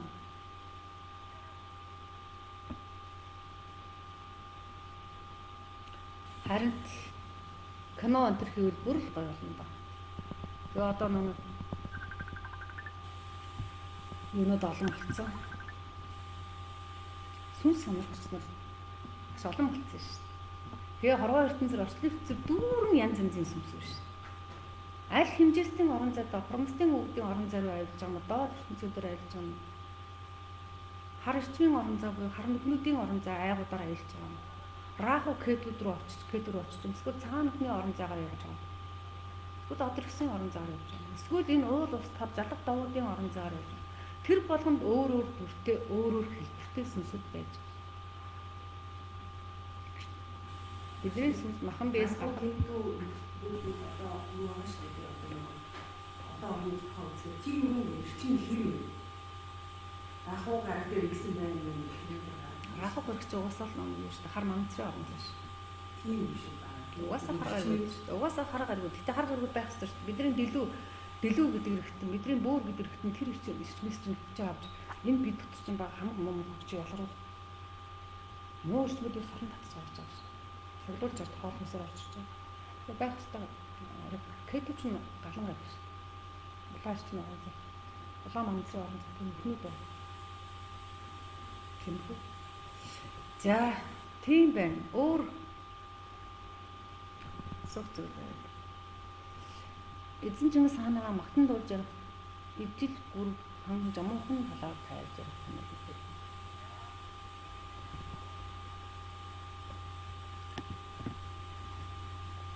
За яг энэ удаад би сүнсэл ярьчих те. Тэгтээ мэдээж нөгөө тэнгэрийн суу зал гэдэг нь агуу штэ хүмүүс. Тэнгэрийн суу зал агуу.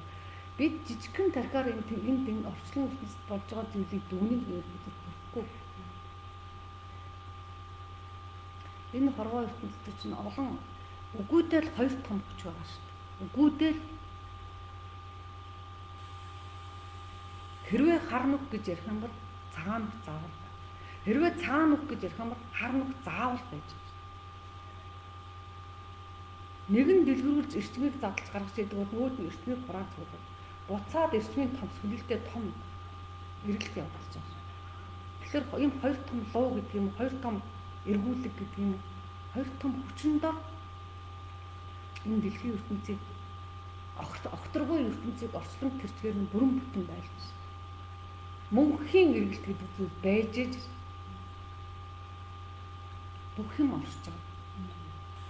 Хэрвээ ямар нэгэн эргэлтгүй тогтон голчгонд бол яг нуурын өсөж, голын өсөж, эсвэл бидний цус төрөөд хатаад байна. Тийм учраас мөнхийн том хоёр эргүүлгийг байлгахын тулд нэг хэсэг нь цагаан талын үлээ, нэг хэсэг нь хар талын үлээ хийн шүү дээ.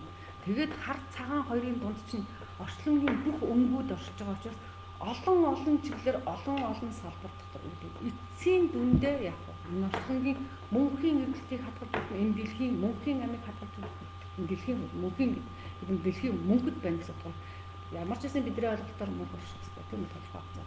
Энэ огторгой ертөнц мөнх орших хэрэгтэй. Тэр бүх оршинлыг нь хадгалахын тулд хар эрчмийн орон зайдаар хөлгөж үлээ гэж байна. Цагаан эрчмийн орон зайдаар хөлгөж үлээ гэж. Бүх эрчмийн орон зайдаар үлээ хийх нь тэнцвэрийг нь юм мөнх тогтоон барих. Голыг төвийг нь босоо голчийг нь хадгалах тэр зорилгоор янз янзын эрчмээр үлээ гэж. Тэгээ хар эрчмээр үлээ хийж байгаа эцсийн дүндээ яаж байгаа? Энэ мөнх орчныг чинь төлөө хийж байгаа. Илүүдэд байгаа хар эрчмүүдийг чинь задлах хар эрчмүүдээр дамжуулж өөрсдийнхөө харамуу үйл хэргийг дэлгэрүүлээд хүндрэлтний энэ их дэлхийн амь руу орчлон ертөнцийн амин их рүү халтаад байвал хар ертөнцийн үүлийг хийн штэ. Тэгээд хар ертөнцийн үүлийг хийж байгаа нь жамх дээдсэл болоод байгаа. Байсан л үсээ тохой. Бүх ертөнцийн үүлийг хийж байгаа юм байна. Бүх тэнгэрийн саан төрөлтөнд бүх ертөнцөөс ихсэл тэнгэр эцгийн заалуу байсан. Цагаан ертөнцийн үүлийг өнөөдөр номтын тэнгэр чинь чиглэлтэй байж. Олон цагаан ертөнцийн. Тэмцээ цагаан эрчмийн дэлгэрүүлж хүмүүсийг оюун ухаантай болгож байгаа. Тэгэхээр энэ дотор одоо юу гэдэг заавал хоёр дайсан бий болох гэдэг байхгүй. Нэг хоёр хүн байхад заавал Чингис Жамаг хоёр заавал сүргэлдүүлэх гэдэг. Хин хинийн тэнгэрийн зарлагтай үлээ гэсэн. Чи хар аянгаар үлээ, чи бүх аянгаар үлээ, чи цагаан аянгаар үлээ. Эсвэл чи хар эрчмийн орон зай, хар нүднүүдийн орон зай хүчүүдийг ашиглаад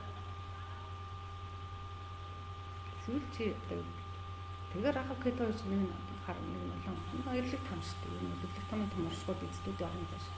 Тэгээд цагаан нүдний бүтээх цагаан ертөнцөд цагаан ертөнцийг ингээ оддийнхан гэж үлээ. Ингээд бүгдээ тэрэн чинь одоо бүгд нэг зүйлийн төлөө явсан. Нэг зүйл нь юу байсан? Их дэлхийн амийг хамгаалах үүрэгтэй бүх монголчуудыг сэргээ мандуулах, бүх монголчуудыг сэргээ мандалж хүчээр хөгжүүлээд тэнд тарих одоо маш их эрдэм гэдэг юм хүндрэлтний соён гэрүүлэх хэрэгтэй бүх танин мэдхүйг дэлгэрүүлээд жаяг дэг усыг нь сануулаад тодорхой хэмжээгээр нэг хэсэг төр зуртаа хэдэн зунд нэг одоо хүндрэлт нь нэг хэмлээд идчихгүй шиг ихтлэхээ сөнөөжгүй шиг амьдрах үүд хаалганы үүрэг болсон. Тэгээд дараа нь элчнэрээ үлдээгээд тодорхой төвшөнд нэг тогтоогоод өгсөн зүйлүүдийг хадгалах зорилготой. Бас зовхон хүндрэлтний дэлгэрүүлэхтэй дахиад бүтээн байгуулах зорилготой. Тэгээд үлдээж өгсөн шүү дээ. Тэгэхээр ч одоо тэгээд хэнийг нь шүүх гэдэг хэнийг шүүх боломжгүй шүү дээ. Би тийм учраас хэнийг ч шүүхгүй. Цаанаа хилцээрдэг тэнгэрийн суу зал дороо тэнгэрийн жарлаг дороо хамтраад үлээ гэсэн шүү дээ. Хоёр хийх үйлэрэл хийсэн шүү дээ. Хаач тийм л байх хэрэгтэй.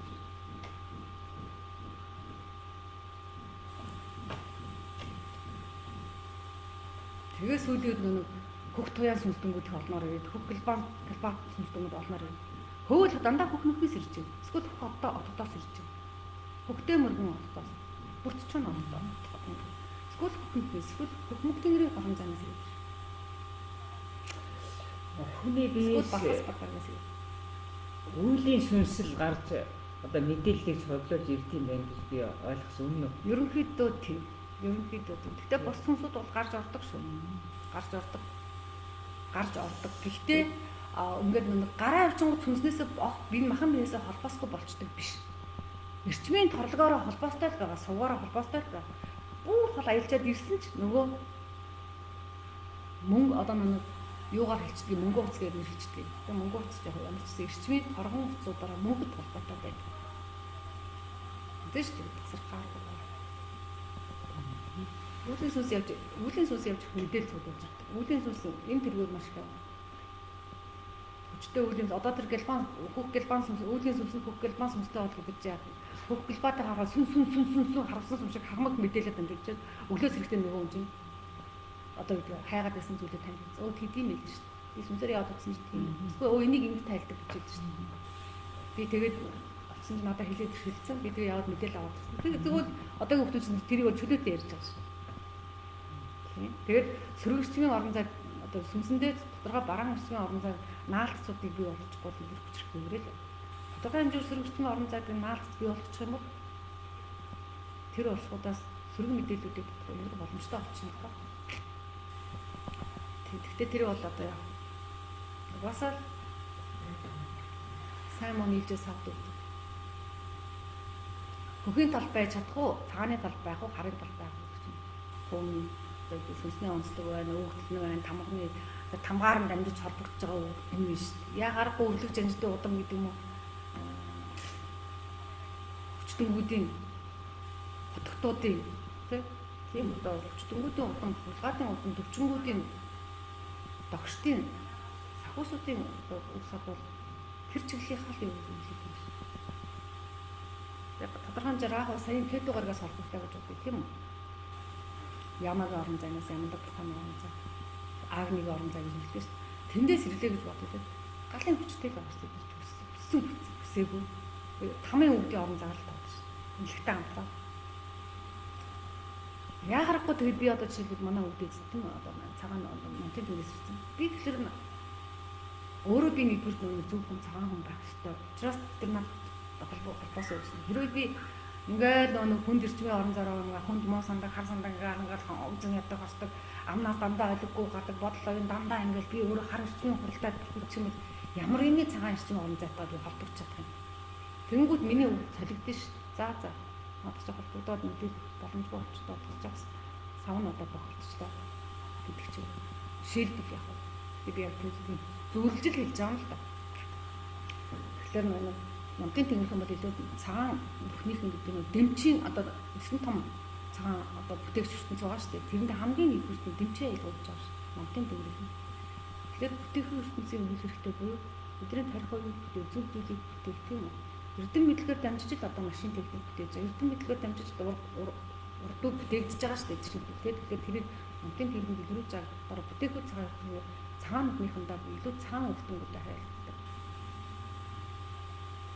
Тэгэхээр одоо бидний илүү одоо манай судруудаас бидний хүмүүсээ төлөвшөлтчихсэн бид нар нэг тийм хэрэглэгдүү дүрдний хамаарч тийм байхыг бас хичээдэг, бас болгодог, өвдөж болгодог. Мэдээж амьдралын хугацаанд нэг бүхэндээ даа. Гэсэн чисэн цаанаасаа нөгөө орон зай холбоос нь тийм учраас андаа л нэмэлт юм мартцсан ч гэдэг юм. Яг арай нэг жоохон өөдрсөн ч гэдэг. За ингээд нэг альхоор тийм байдлаар хандхыг хичээж сурч явж байгаа шүү дээ. Үүрэг маань тийм учраас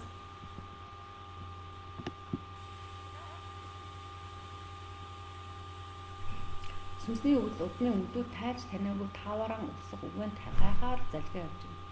Өвдгийн үүсвэ гэгэн одоо маань сүнсний чадамж чинь нэг талаасаа сүнсний өөрхөн чадамжууд байгаа. Сүнсний олон удаа дэлхийд төрхтэй мэдээж янз янзын нэг төөрөг тавилан байсан шүү дээ. Яруу найрагчаар төрж исэн, уран тэнгэрийн үйлээр гэдэг юм.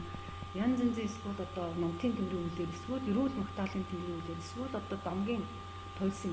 Ингэсэн бол энэ хүмүүс чинь нөгөө сүнсний хүчин сэрээд өвдөөд цагаа тэр нөгөө домгийн ертөнцтэй байгаа тэр туйлсан ертөнцтэй байгаа тэр нөгөө ч мөргөн өвдөлтөй холбоотой тэгэхээр өвгөн цэцэн цэлмэг ундраа ш. Тэгэхээр тэрийг яа гэв зүгээр би хилээд нь ундруулад ингээд тасчихваас өмнө ямар зорилготой яагаад би ийм үг хилээд байна? Энийний үгийг тасч авснараа би яах ёстой? Өөртөө би одоо үлгэрлэл болгож авах юм уу? Өөрөө л бусдад түгээх сугаал болгож дэлгэрүүлэх юм. Эсвэл бүтээл ном болгоод аман өртөө бичгэн өртөөгөр үлдээх юм уу? Үсэл болгож үлдээх юм уу? Иймэрхүү олон зүйл өөрөө өөрөөсөө таних хэрэгтэй. Өөрөө би тэгээд байна гэдэг чинь бид робот зомби биш шүү дээ. Тарих үеийн дандаа ажиллаж ажиж яагаад ийм болов юу болов гэдгийг дандаа өөртөө ярих, өвдөөцтэй холбож ярих. Хүмүүс нэг тийм дотооддоо төвлөрөх юм болчиход байна. Өөрийгөө танин мэдэн сүнсүүдэд танин мэдэх шалтгаан болох байх гэж бодож байна. Илгүй яа гэв. Өөрийгөө танин мэдэн гэж эцсийн сүнсэнд байгаа агуу хүчүүд, сүнсэнд байгаа агуу хүүхдүүд, сүнсэнд холбоотой байгаа агуу өвгдүүдийн өв соёл зам зан шиг одоо эрдэм мэдлэгрүүл нэвтэрч орохыг хэлж байгаа. Тэр чинь өөрийгөө таних гэдэг. Өөрийгөө таних гэдэг миний удам угсааны өвд хэн байсан бэ гэдэг таних ордог шүү дээ. Тэс өөрийгөө таних гэдэг би хүртэй юм байна, гартаа юм байна, тарган юм байна, туранхай юм байна биш шүү дээ. Миний удам угсааны өвд хэн байсан? Би яагаад энэ эцгийн, энэ аавын, энэ ээжийн хүү болтурсан? Миний өвгдөөд үеийн үед юу хийж явсан? Ямар одоо авьяастай, ямар бэлэгтэй байсан бэ? Ямар үйл хэргийг залгамжлуулж байсан? Тэрийг нэгдүгээр тавьчих. Хоёрдугаар өөрийнхөө сүнсний өвлийг тэгчээд үр хүүхдийн би ийм замаар хүмүүжүүлж өсгөж, ийм урддаг, ийм өв соёлыг, ийм уламжлалыг үлдээх юм байна гэдгээд сая өөрийгөө таньчаад хүн тэгсэж босчихыг хэлж байгаа шээ. Тэхийн тулд мэдээс сүнсний өвлийг бас заавал таних хэрэгтэй. Сүнсээ мэдэх хэрэгтэй. Сүнсний удам угсааны өвдөөцийн хэлхийг доошоо хэлхийг таних шаардлагатай. Хүн дээд биетэйгээ холбогдох гээд байдаг нь энэ сүнсрүүтэй мэдээлэл авах. Дээд биетэй холбогдох биш. Дээд бие гэдэг зүйл Тэнгэрийн наран саран хоёр сүнс угаасаа бидний арга билгийн хоёр тархин дээр холбоо тойгоон төрдөг. Насан туршдаа бидний 7 сүнсний хоёр нь болж байгаа. Зүгээр энэ дээд бие Тэнгэрийн хоёр сүнс маань нэг нь нарны аймаг, нэг нь сарны аймаг дээр амьдарч оршиж байгаа хэрнээ бидний тархи үеийг удирдах байгаа байхгүй. Тэгэхээр энэ удирдах байгаа удирдлагын сувгууд сэвдэх гэдэг юм уу, гэмтэх гэдэг юм уу, тасрах гэдэг юм уу, нарийсах гэдэг юм уу? Тийм зүйл байдаг. Тэгээд тасарчхаараа буюу наран саран хоёр сүнсний өөрийнхөө сүнсүүдтэй холбоосон суларчхаараа тасарчхаараа эсвэл тэр эрчмийн торгон эрчмийн холбоосон дээр сөрөг эрчмийн усгадууд, сөрөг эрчмийн хандлага дайрлагууд эсвэл тэр дамжин ирж байгаа холбоосууд байна шүү дээ. Тэр холбоост орон зай энэ хурамсдын олон давхруудаар сөрөг бохор эрчмүүд ихээр хуралдаад тэгэхээр аяндаа бид нар нөө нар сартаа холбогдох холбоос маань хоёр сүнстэй холбогдох холбоос нарийсч чинь бохордож сууд гэмтчихжээ. Эсвэл хармуу сүнсний хамаагүй аялж явж байгаа, хамаагүй бэлтгэж явж байгаа, хамаагүй төвлөрч явж байгаа, хамаагүй сүнсээрээ хэсч явж байгаа. Тэр хоёр сүнсүүдээ гэмтээч эсвэл өвлийн сүнсээ олцдоочих тохиолдлууд байдаг. Тэгхийн бол нөгөө нэг дээд доктор ертөнцийн өвгдээцийн наран саран хоёр сүнсээрээ дамжуулаад Тэнгэрийн бүх оршихуйтай холбож байгаа. Тэндээс өвгдөөц чинь 12 дээдсэг маань гадгийн нанцсан сууж байгаа. 12 дээдсгээс дамжуулж авах тэр зөнбөлийн олон мэдээллүүдээ авч чадхаар байцгаар хүн тийм унтаач юм шиг ингээд нэг тийм өсөлтгүй, дэвшилтгүй, тэмүүлэлгүй, хүсэлгүй болоод ирдэг. Зөн бэлэггүй болоод ирдэг. Тэгэхээр тэрийг нь буцаж сэргээж холбохгүй дээд биетэй холбоно гэдэг ойлголт гарч ирээд байгаа болохоос биш. Угаасаа энэ байх. Чи зөв юм бодож байгаа цаг хизээч Тэнгэрийн хоёр сүнсээс салахгүй. Чи эерэг юм бодож, чи үргэлж сурахыг, мэдхийг тэмүүлж байгаа. Чи хүнийг уурчиж, өршөөж, эерэг хүсэл мөрөөдөл төлөвлөгөөнд амьдарч байгаа. Энэ хоёр сүнс хизээч салахгүй. Чи уурлаад, бухимдаад, үзэн ядаад, хорсоод, хармуу юм санаад, унтаж чадахгүй, тарчлаад, муу үг үйлдэл хийгээд, муу орон зайгаар яваад, муу найс нөхөдтэй муухай үг хэлцээд байх юм бол хүссэн хүсээгүй орон хүд чинь буруу Бүрдний чинь эргэлт цаасаргаа чиний хоёр тархин дээр хармуу өржим хуралцаараад нөгөө хоёр ариун хоёр сүнснийхээ эрчмийн холбоосыг суралцж байгаа гэсэн үг. Эсвэл тасалж байгаа гэсэн үг. Хоёр янзаар байна. Дөрвөн ертөнцийн хурамсдын орон зай бохирдож байгаатай холбоотой. Нөгөө талаасаа хүн өөрийнхөө бодлого юм зэгсэлгүй хянахгүй байгаатай бас холбоотой. Тэрнээс үргэлж холбоотой байна. Улгаан удамтай. Улгаан удамтай бол яг одоо эрчмийн өндөр хүчтэн өвгдүүд л биш. Хувилгын ухааныг таньж мэдсэн. Физик химик чи үүдээ хувилгын ухаан гэж үү. Физик ч бас тэгээд байгаа. Тэгэхээр энэ олон эрчмийн хувирлуудыг гэдэг юм уу? Сарнилуудыг, задралуудыг эрчмийн олон хэлбэр дүрсийн өөрчлөлтүүдийг тэгээ эрчмийг удирдах, эрчмүүдийг таних ямар эрчимүүд байгаа юм бэ? Ганц цахилгаан сонгосон эрчим таних гэж байна. ганц үеийн нарны эрчим огторгон төм бомон эрчим дэлхийн төм бомон эрчмүүдийг таньж үйжээ сая гэдэг. Химийн олон элементүүдийг яаж ургалд оруулдаг, яаж задралд оруулдаг, яаж тундсын үүсгдэг, хийгийн үүсгдэг гэдгээ ядаж мэдэх юм бол химийн багш химийн мэргэжилтэн болдог шиг эрчмийн олон задралуудыг таньж мэдэх юм бол урилуудыг зэмлэхнээр сая хувилгаан болно. Хувилгаадууд угаасаа эрчмийн хүчтэнгүүд байдаг. Хувилгах ухаантангууд байдаг.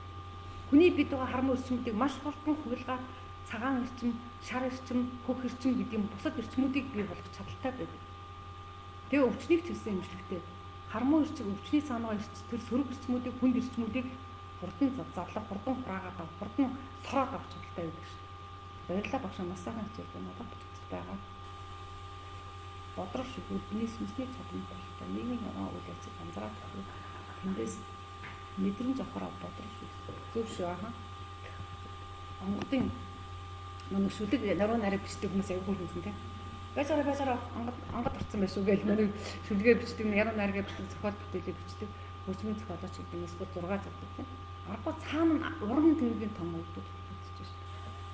Тэр чанар сэтгэхгүй дөнгөж тэр өндрийн өндөр төвшнгөөс энэ тарих оюуныг удирдах тэр сэтгэлгээ төсөөллийг бий болгож байгаа тийм. Тэр тийм арга байгаа. Агаши товчоо гэж ямар их байна эндээс мэдээ.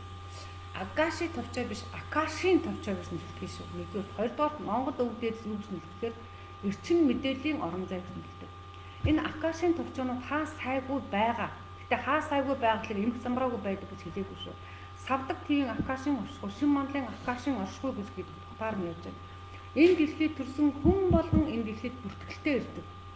Одоо үндэсний мэдээлэл юунд архивтай байгаа шиг хүн болгоны сүнс тэр огтой тэрний уран дэлхийд урд нь тэгж төржээс одоо ийм даалгавраар төлөө гэдэг. Бүх мэдээллүүд акашийн товчоо буй тэр эрчим энерги мэдээллийн орон зай дотор хадгалагдаад бүхэл бүтэн хяналтанд ор байдаг. Тийш орох эрхтэй гэдэг нь тэндээс мэдээлэл татах боломжууд байдаг. Бид нар өөрсдөө акашийн бас биетэй бидний бие дээр бүхэл бүтэн нэг тарих байна. Тэр тархины суугаар дэмжүүлээд акашийн товчроо орох боломжтой. Тэгээ хэн дөрөөрөө ордоггүй тэр маш өндөр хяналттай, хамгаалалттай, харуултай байдаг. Тэгээд тодорхой орон зайнууд нь байна, мэднэ. Хамаагүй гэж бодохгүй тэр орон зайг сэвтэж болдгоо. Хурмсны давхрагч байж. Тэнгэр оршихын акашийн төвчөөгээд харцгаан хөхнөдний яг тэг дунд нь байдаг. Тийм орон зай байгаа гэсээ тийшээ бас мэдээлэл татаж авч явж ирсэн. 40 хүрээд дөнгөж ухаар гайдтал засахарахгүй ариун алдаа их байдаг яалтай. Наад засаж болно, засч болохгүй юм гэж ерөөсөө байхгүй шүү дээ. Хүн засаж алдаагаа би энэ алдаатай гэдээ мэдчихэл байгаа бол алдаатайгаа мэдэх чинь засахын хамгийн ихний шалтгаан. Алдаагаа ухаарахгүй зүгдгээ өөрийгөө тас мөрөд өгөх хэцүү. Би нэрээ алдаатай байна гэдээ мэдэж байна гэж чинь үзээ тавьчих жаа. Тэр жоохон зүтгэл гарах шиг байна. Их хэмжээний зүтгэл гарах шаардлагатай туслах хүмүүс байж байгаа тийм.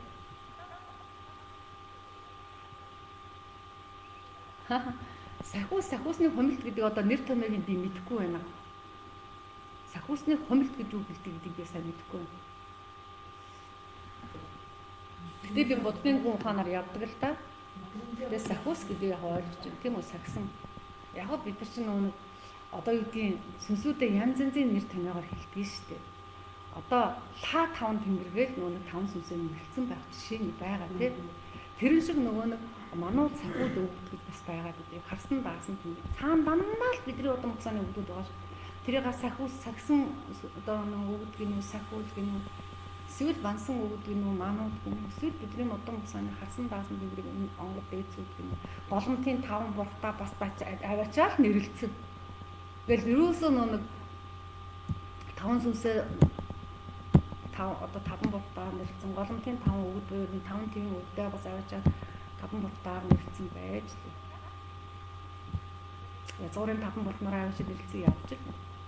Тэгэхээр ч н одоо юу гэдгийг буртын нэр томьёогоор нэрлэлцэхээр одоо миний өвдөөс биш болчихгүй шүү дээ. Адилхан миний өвдөөс буддын гүн ухаан дэлгэрч яг бурхны шашин номлолоор дамжуулж хагаад биднийг хараад хамгаалаад явж ирсэн. Өнөөдөр олон номтой ламнар яасан бидний сүнсүүдийг засахтаа говийн лагуй лаа 5 тэнгэрээр мань засаал ирсэн ш. 5 сүнсээ тэгээд нэрлээд ирсэн. Энд чинь Уг нь гайхалцаад байх юм юусоо байхгүй байхгүй. Юмны нэг мөн чанарыг л таньчих хэрэгтэй. Яг утга үйлийг нь таньчих юм бол агуулга мөн чанарыг таньчих юм бол ийм үлтэй өгöd юм аа. Ааха.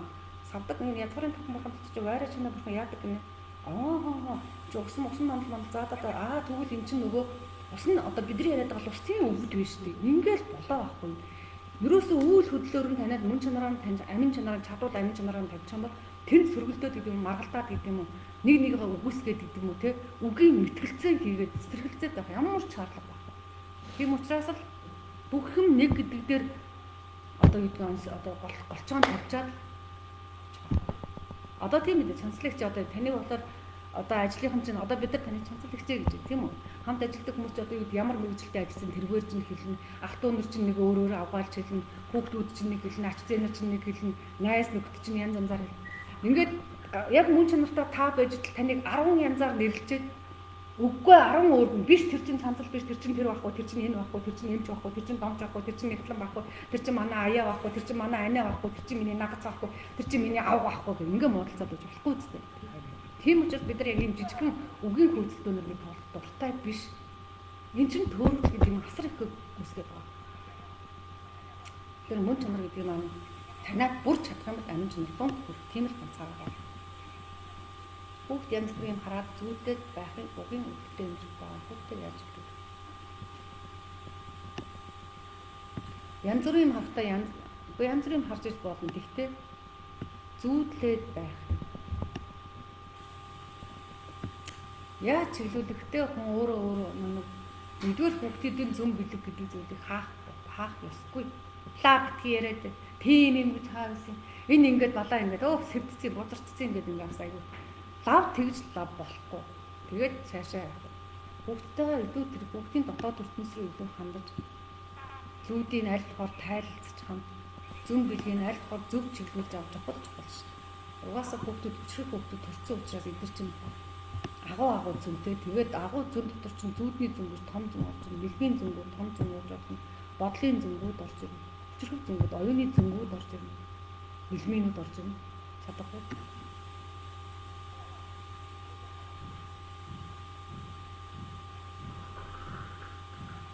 Хараадаг ч юм шиг хачин тэгтэй мэдрэмж юу гэж хэлэх вэ? Гэхдээ хараагүй замдар хаж. Замдар хаж гэнэ. Харахгүй зам. За тэгээд хамгийн гол нь эхлээд энэ орчлон ертөнцийн олон эрчим дотор чинь бидэнтэй зэрэгцээ сайн муу олон сүнсүүд оршиж байгаа гэдгийг сайн бод. Тэгээд ямар сүнстэй нь их бодогдоод байна. Ямар ч гэсэн би нэг л юм хизээч өвдөөц манд одоо тийм муу юм руу гэдэг юм уу буруу зүйл рүү гэдэг юм зүвхдэг, зандаг, ширүүлдэг, муухай хардаг тийм сөрөг эрчмүүдийг олноор үлдэрдэг тийм үйлдэлүүдийг хизээч гардаггүй. Энийг бүр баталгаатай юм. Бидний өвдөөцнээс хайр гэдэг зүйл, хүндэтгэл гэдэг зүйл, инхрийлэл гэдэг зүйл тийм зүйл гарна. Гэхдээ мэдээж тас гүрийгээд гүжөөд буруу зүрөө алхаад байх юм бол тодорхой хэмжээний сургаалуудыг айлтган, зэмлэлүүдийг өгнө. Гэхдээ зүрхлийн муу, замлын муу, хорслын муу, хэрүүлийн муу, хараалын муу хизээж хэрэглэдэггүй. Энэ бол өстой юм. Шамбал гэж хаана байдаг вэ? Хөндөй дэлхийн онлын талаар тань байна. За дэлхийн хөндөй биш гэсэн энийг одоо тэгээд ертөнцийн шинэ тухайн гаргаад нотлоод яваад байгаа шүү. Тэр олон өрн тавьд хийгээд байгаа. Олон тэр эрчмийн долгион дээрээс мэдээлэл одоо дүгнэлт хийгээ яваад байгаа шүү дээ.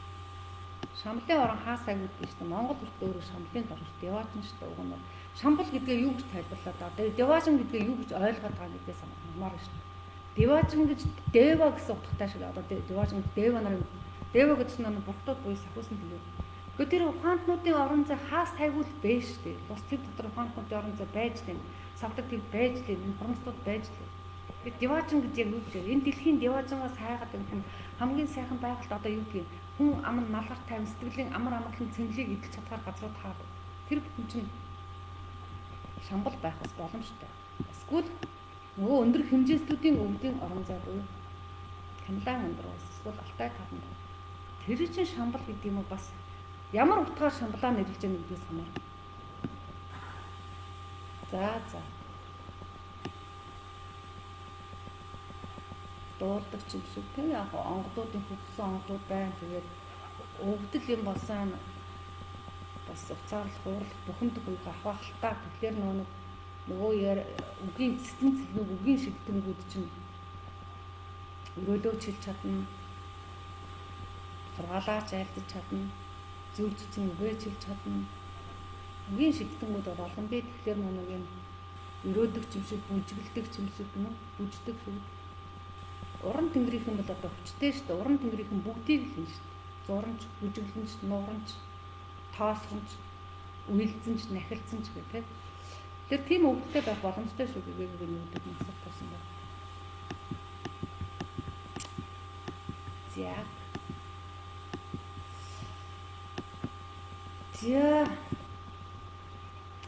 За тиймэрхүү байна. Тэг ямар ч байсан сүнсний талаар тодорхой хэмжээний ойлголт зорилгодоо тэгээ үнэхээр маргаад байв тийм үү. Та нарын уншиж мэдсэн зүйлүүд миний ярьсан зүйлсээс зөрөлдөөд байв. Эсвэл энэ сутар дээр байгаа зүйлээс зөрөлдөөд байв. Ирээд энэ сутрыг аваад уншаарай. Энийг бүх Монгол өвгдээцүүд Монгол улс савтаа мөн хүн төрөлхтөн зориулж хөтөлбөр болгосон байна. Тэр агуу бүхэн энгийн гэдэг шиг ийм агуу судрууд энгийн нэгэн үлд гэдэг юм уу хамт олон донд хөтөлбөртөн буугаад дэлгэрдэг түнд түгээгдээд явж байгаа шүү. Тэгэхээр их олон сүнс ярьж төрөлдөж байгаа ядаж эхний удаагийн энэ танин мэдхүүгээ авчаад магадгүй олон гүнзгий мэдлэгтэй хүмүүс байхыг үүсгээгүй. Тэр өөрсдийнхөө мэдлэгтэй холбоод улам баяжуудаад дэлгэрүүлээд дахиад дараагийн хүндээ гэдэг юм уу түгээгээд яваарай л гэж үсгээд байгаа. Онгодын хүчтэй холбоотой байна.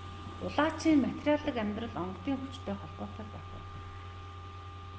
Холбоотой байх боломжтой бас холбоогүй байх боломжтой. Онгодод хүчээр авах тусам буюу хэмжээс ахих тусам энгийнээр зөвхөн бодлын түвшинд, эрчмийн түвшинд, харааны түвшинд хийж чаддаг. Тийм хүмүүсийн хувьд нэг олон зүйл бас хэрэгтэй байх шаардлагагүй. Нэг талаасаа. Нөгөө талаасаа зэрэг зяндаага мэдрүүлэхийн тулд бас олон зүйлийг хэрэглэж өөрийнхөө ямбыг гэдэг юм уу, мяндагыг гэдэг юм уу те суудл сэнтийг таниулах тийм бас ойлголт байдаг. Тэгэхээр тэр олон зүйлээ ямар материалын зүйлээ ямар зорилгоор хэрэглээд байна. Тэрийг нь бас онж мэдэх хэрэгтэй. Тэгэхээр маш олон талтай л гэж хэлье.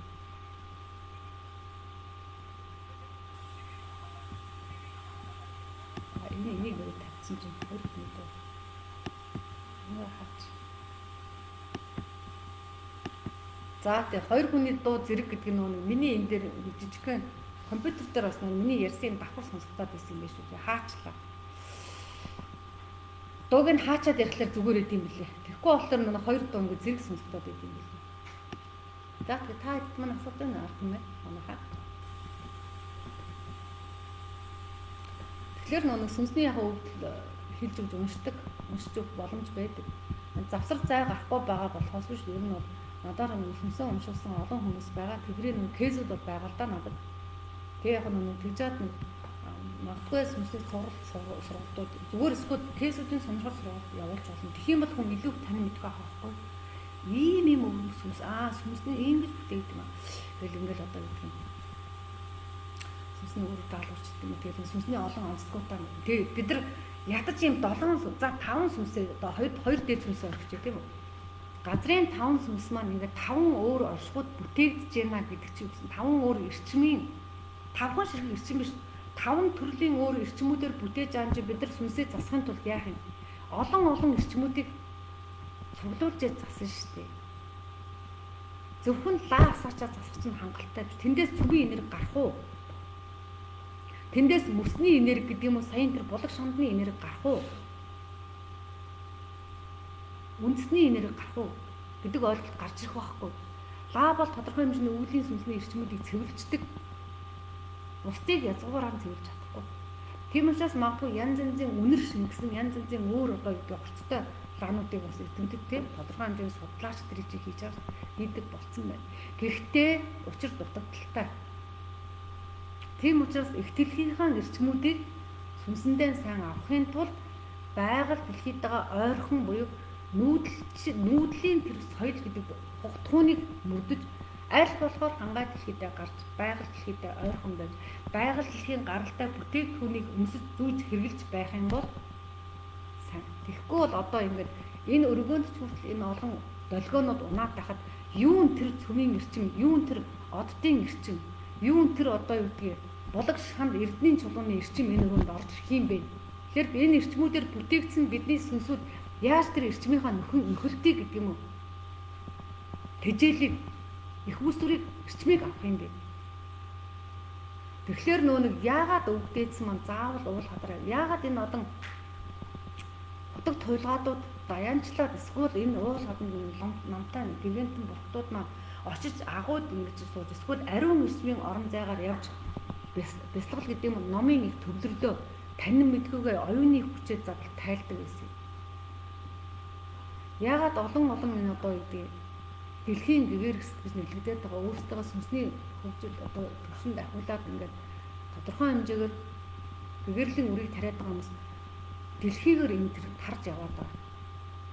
Тэгээд яагаад энд тийм эрчмийн орон зайд энд маш хүчрхэг эрчимтэй тэр одоо юу гэдгийг үлээ нөгөө нэг эрчимтэй газар дорн говь тэр мэрлүү яваа тийм нөгөө тийм эсвэл энэ одоо галбын 3 хийд гэдэг эсвэл энэ хийдэд нөгөө энэ ялангуяа нэг өсөм хийдэд маш их хүчтэй газруудад хасын том орон зай 5 махуудын эрчмийн сүлэлтэнтэй газрууд дээр эсвэл галан махуудын эсвэл усан махуудын айс ууд дээр очиж өсөм хийдэд дуунуудаа барьсан байдаг.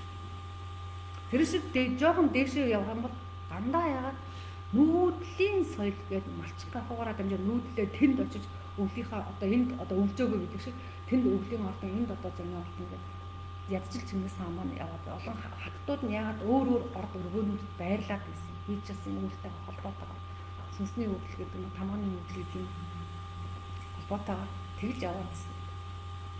Тэр чинь нөгөө цаана агуу том ухаан сүнсний агуу том сүнсээ хөгжүүлэх, сүнсээ эрүүл байлгах, сүнсээ хүчрэх байлгах, сүнсний хамгуудаар гэдэг юм уу холболтуудаар дамжиж олон өвгдийн орон загас мэдээлэлтэй бүрэн гүйцэд хүчрэхээр татаж авах зорилго дорол хийчих авсан шүү.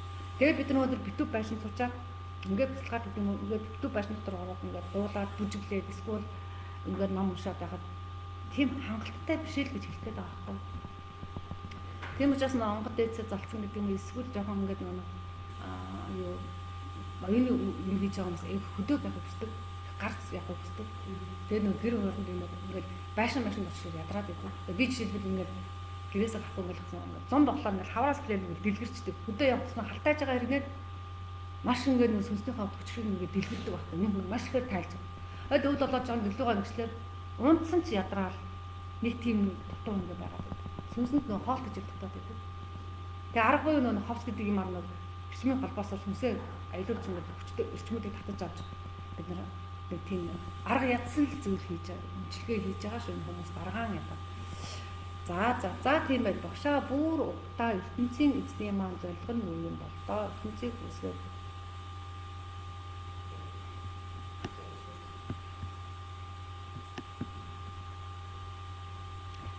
ертөнцийг харин тэрийг мэдэхгүй дээ би тийм одоо юу биш ямар ч байсан ортон ертөнцийг нэгэнтээ бүтээсэн бол бүтээлээ бүтээсэн цаг хугацаанд хамгаалж байх үүрэгтэй байдгийн байна. Тэр үүрэгт орно энэ Тэнгэрийн олон бүтээгчнэр Тэнгэрийн бүтээгчнэр гэж би ярьж байгаа шүү ертөнцийн гэв. Тэгэхээр Тэнгэрийн олон бүтээгчнэр маань эрвэхээр зүтгэж идэв юм. Эрвэхээр зүтгэхдээ 12 ертөнцид баг зүтгэдэг юм байна. 12 ертөнц болгоно өөр юм гэсэн эзэнтэй байд юм байна. Эзэн болгоно нь бүтээсэн бүтээлээ хамгаалах гээд бүтээлийг нь сүйтгэх гээд байгааг нь устгахгүй хар ертөнцөнд байд юм байна. Бүтээсэн зүйлийг нь оршоогоод мөнхөд оршин тогтоомж баланс гэдэг юм уу тэнцвэрэг гэдэг юм босоо голч ин гэдэг юм амин голыг хамгаалагч нар хөх ертөнцийнхэн байд юм байна гэдгийг л таньсан. Би яагаад бүтээдэг яагаад би мэдэхгүй л дээ юм даа.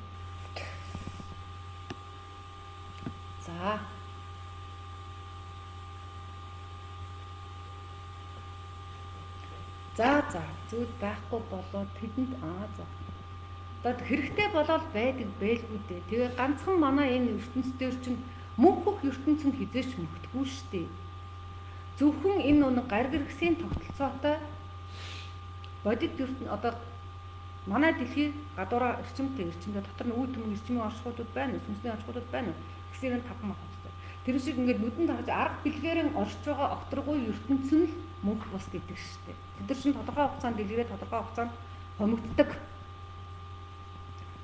Нөгөө нэг харанхны он шиг. За тэгтэл цаана мөнх тэнгэрийн орон зай гэж хизээч мөнхөд байдаг мөхдөггүй тийм ертөнцүүд байгаа шүү. Эрчим хэлбэрээр гэдэг юм уу?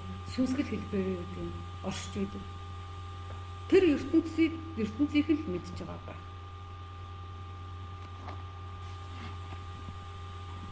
За өнөөдрийнхөө сургалтыг өндөрлөе. Гоо баярлалаа би сая хавцаасан шүү дээ.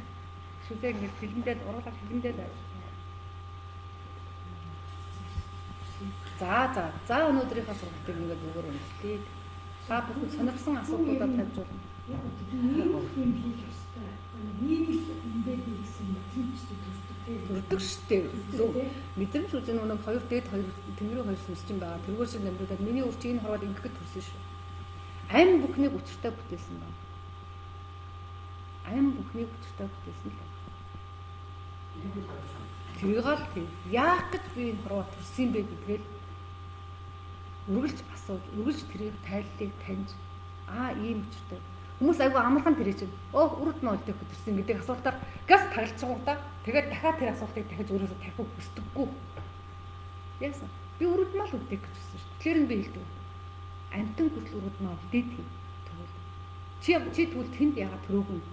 За тэгэнгүүт гэл дараагийн асуулт өгөн тавина тий. Тэгвэл би яах гэж. Зин дүндээ сүнс гэдэг зүйлийг төвшин ахиулахын тулд сүнсээ хөгжүүлэхийн тулд гэдэг бас нэг асуулт хариулт байгаа даа шүү. Тэгээд цаашлахыг цааш мэдхгүй. Ямар ч гэсэн өнөөдөртөө өөрсдийнхөө өмнө байгаа зүйлдээ хичээе те. Би хэлээд бас махан бие бүрэн таниагүй зүрх энэ элэг бөөрөө бүрэн таниагүй бэжж бид нар маш том юм ингээл танихтаа шүүгээл ингээл яваад байдаг. Тэгэхээр нөө тэрийг бас тэгдэг байхгүй нөө өгдөөцсөн бид нар бас ингээл асан шүү дээ. Түрүүнийх нь өгсөн даалгаврыг огт хийгээгүй бэжж бурлаа тэр яадгийг гэл ингээл те. Бурлаасаа одоо махан эцгээс асууж байгаа байхгүй. Зөв хамтраас асууж өөртөө өгдөөцсөн асуусан. Өндөр ижи минь яг. Тэгэхээр даахгүй нөхө болоо өмдгөө хий. Өмдгөө хийж чинь учирсан болно. Гэт нэрээ тэгэл яваал гэдэг. Нөгөө өмнө нь тэр асуулт надад үлдсэн байгаа шүү дээ.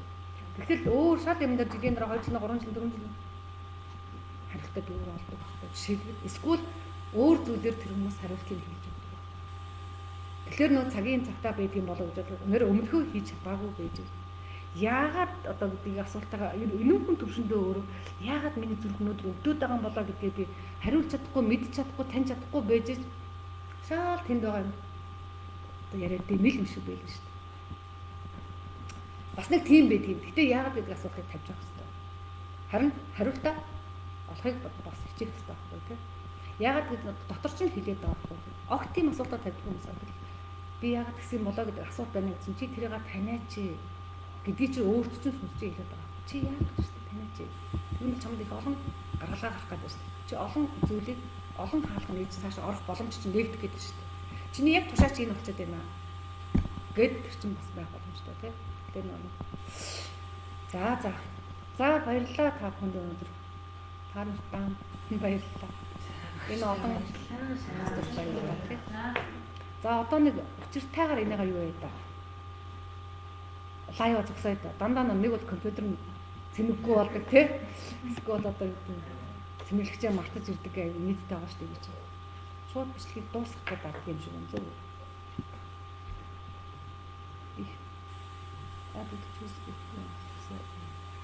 Яна би юу яарчтай дуусгах гэнгүүтээ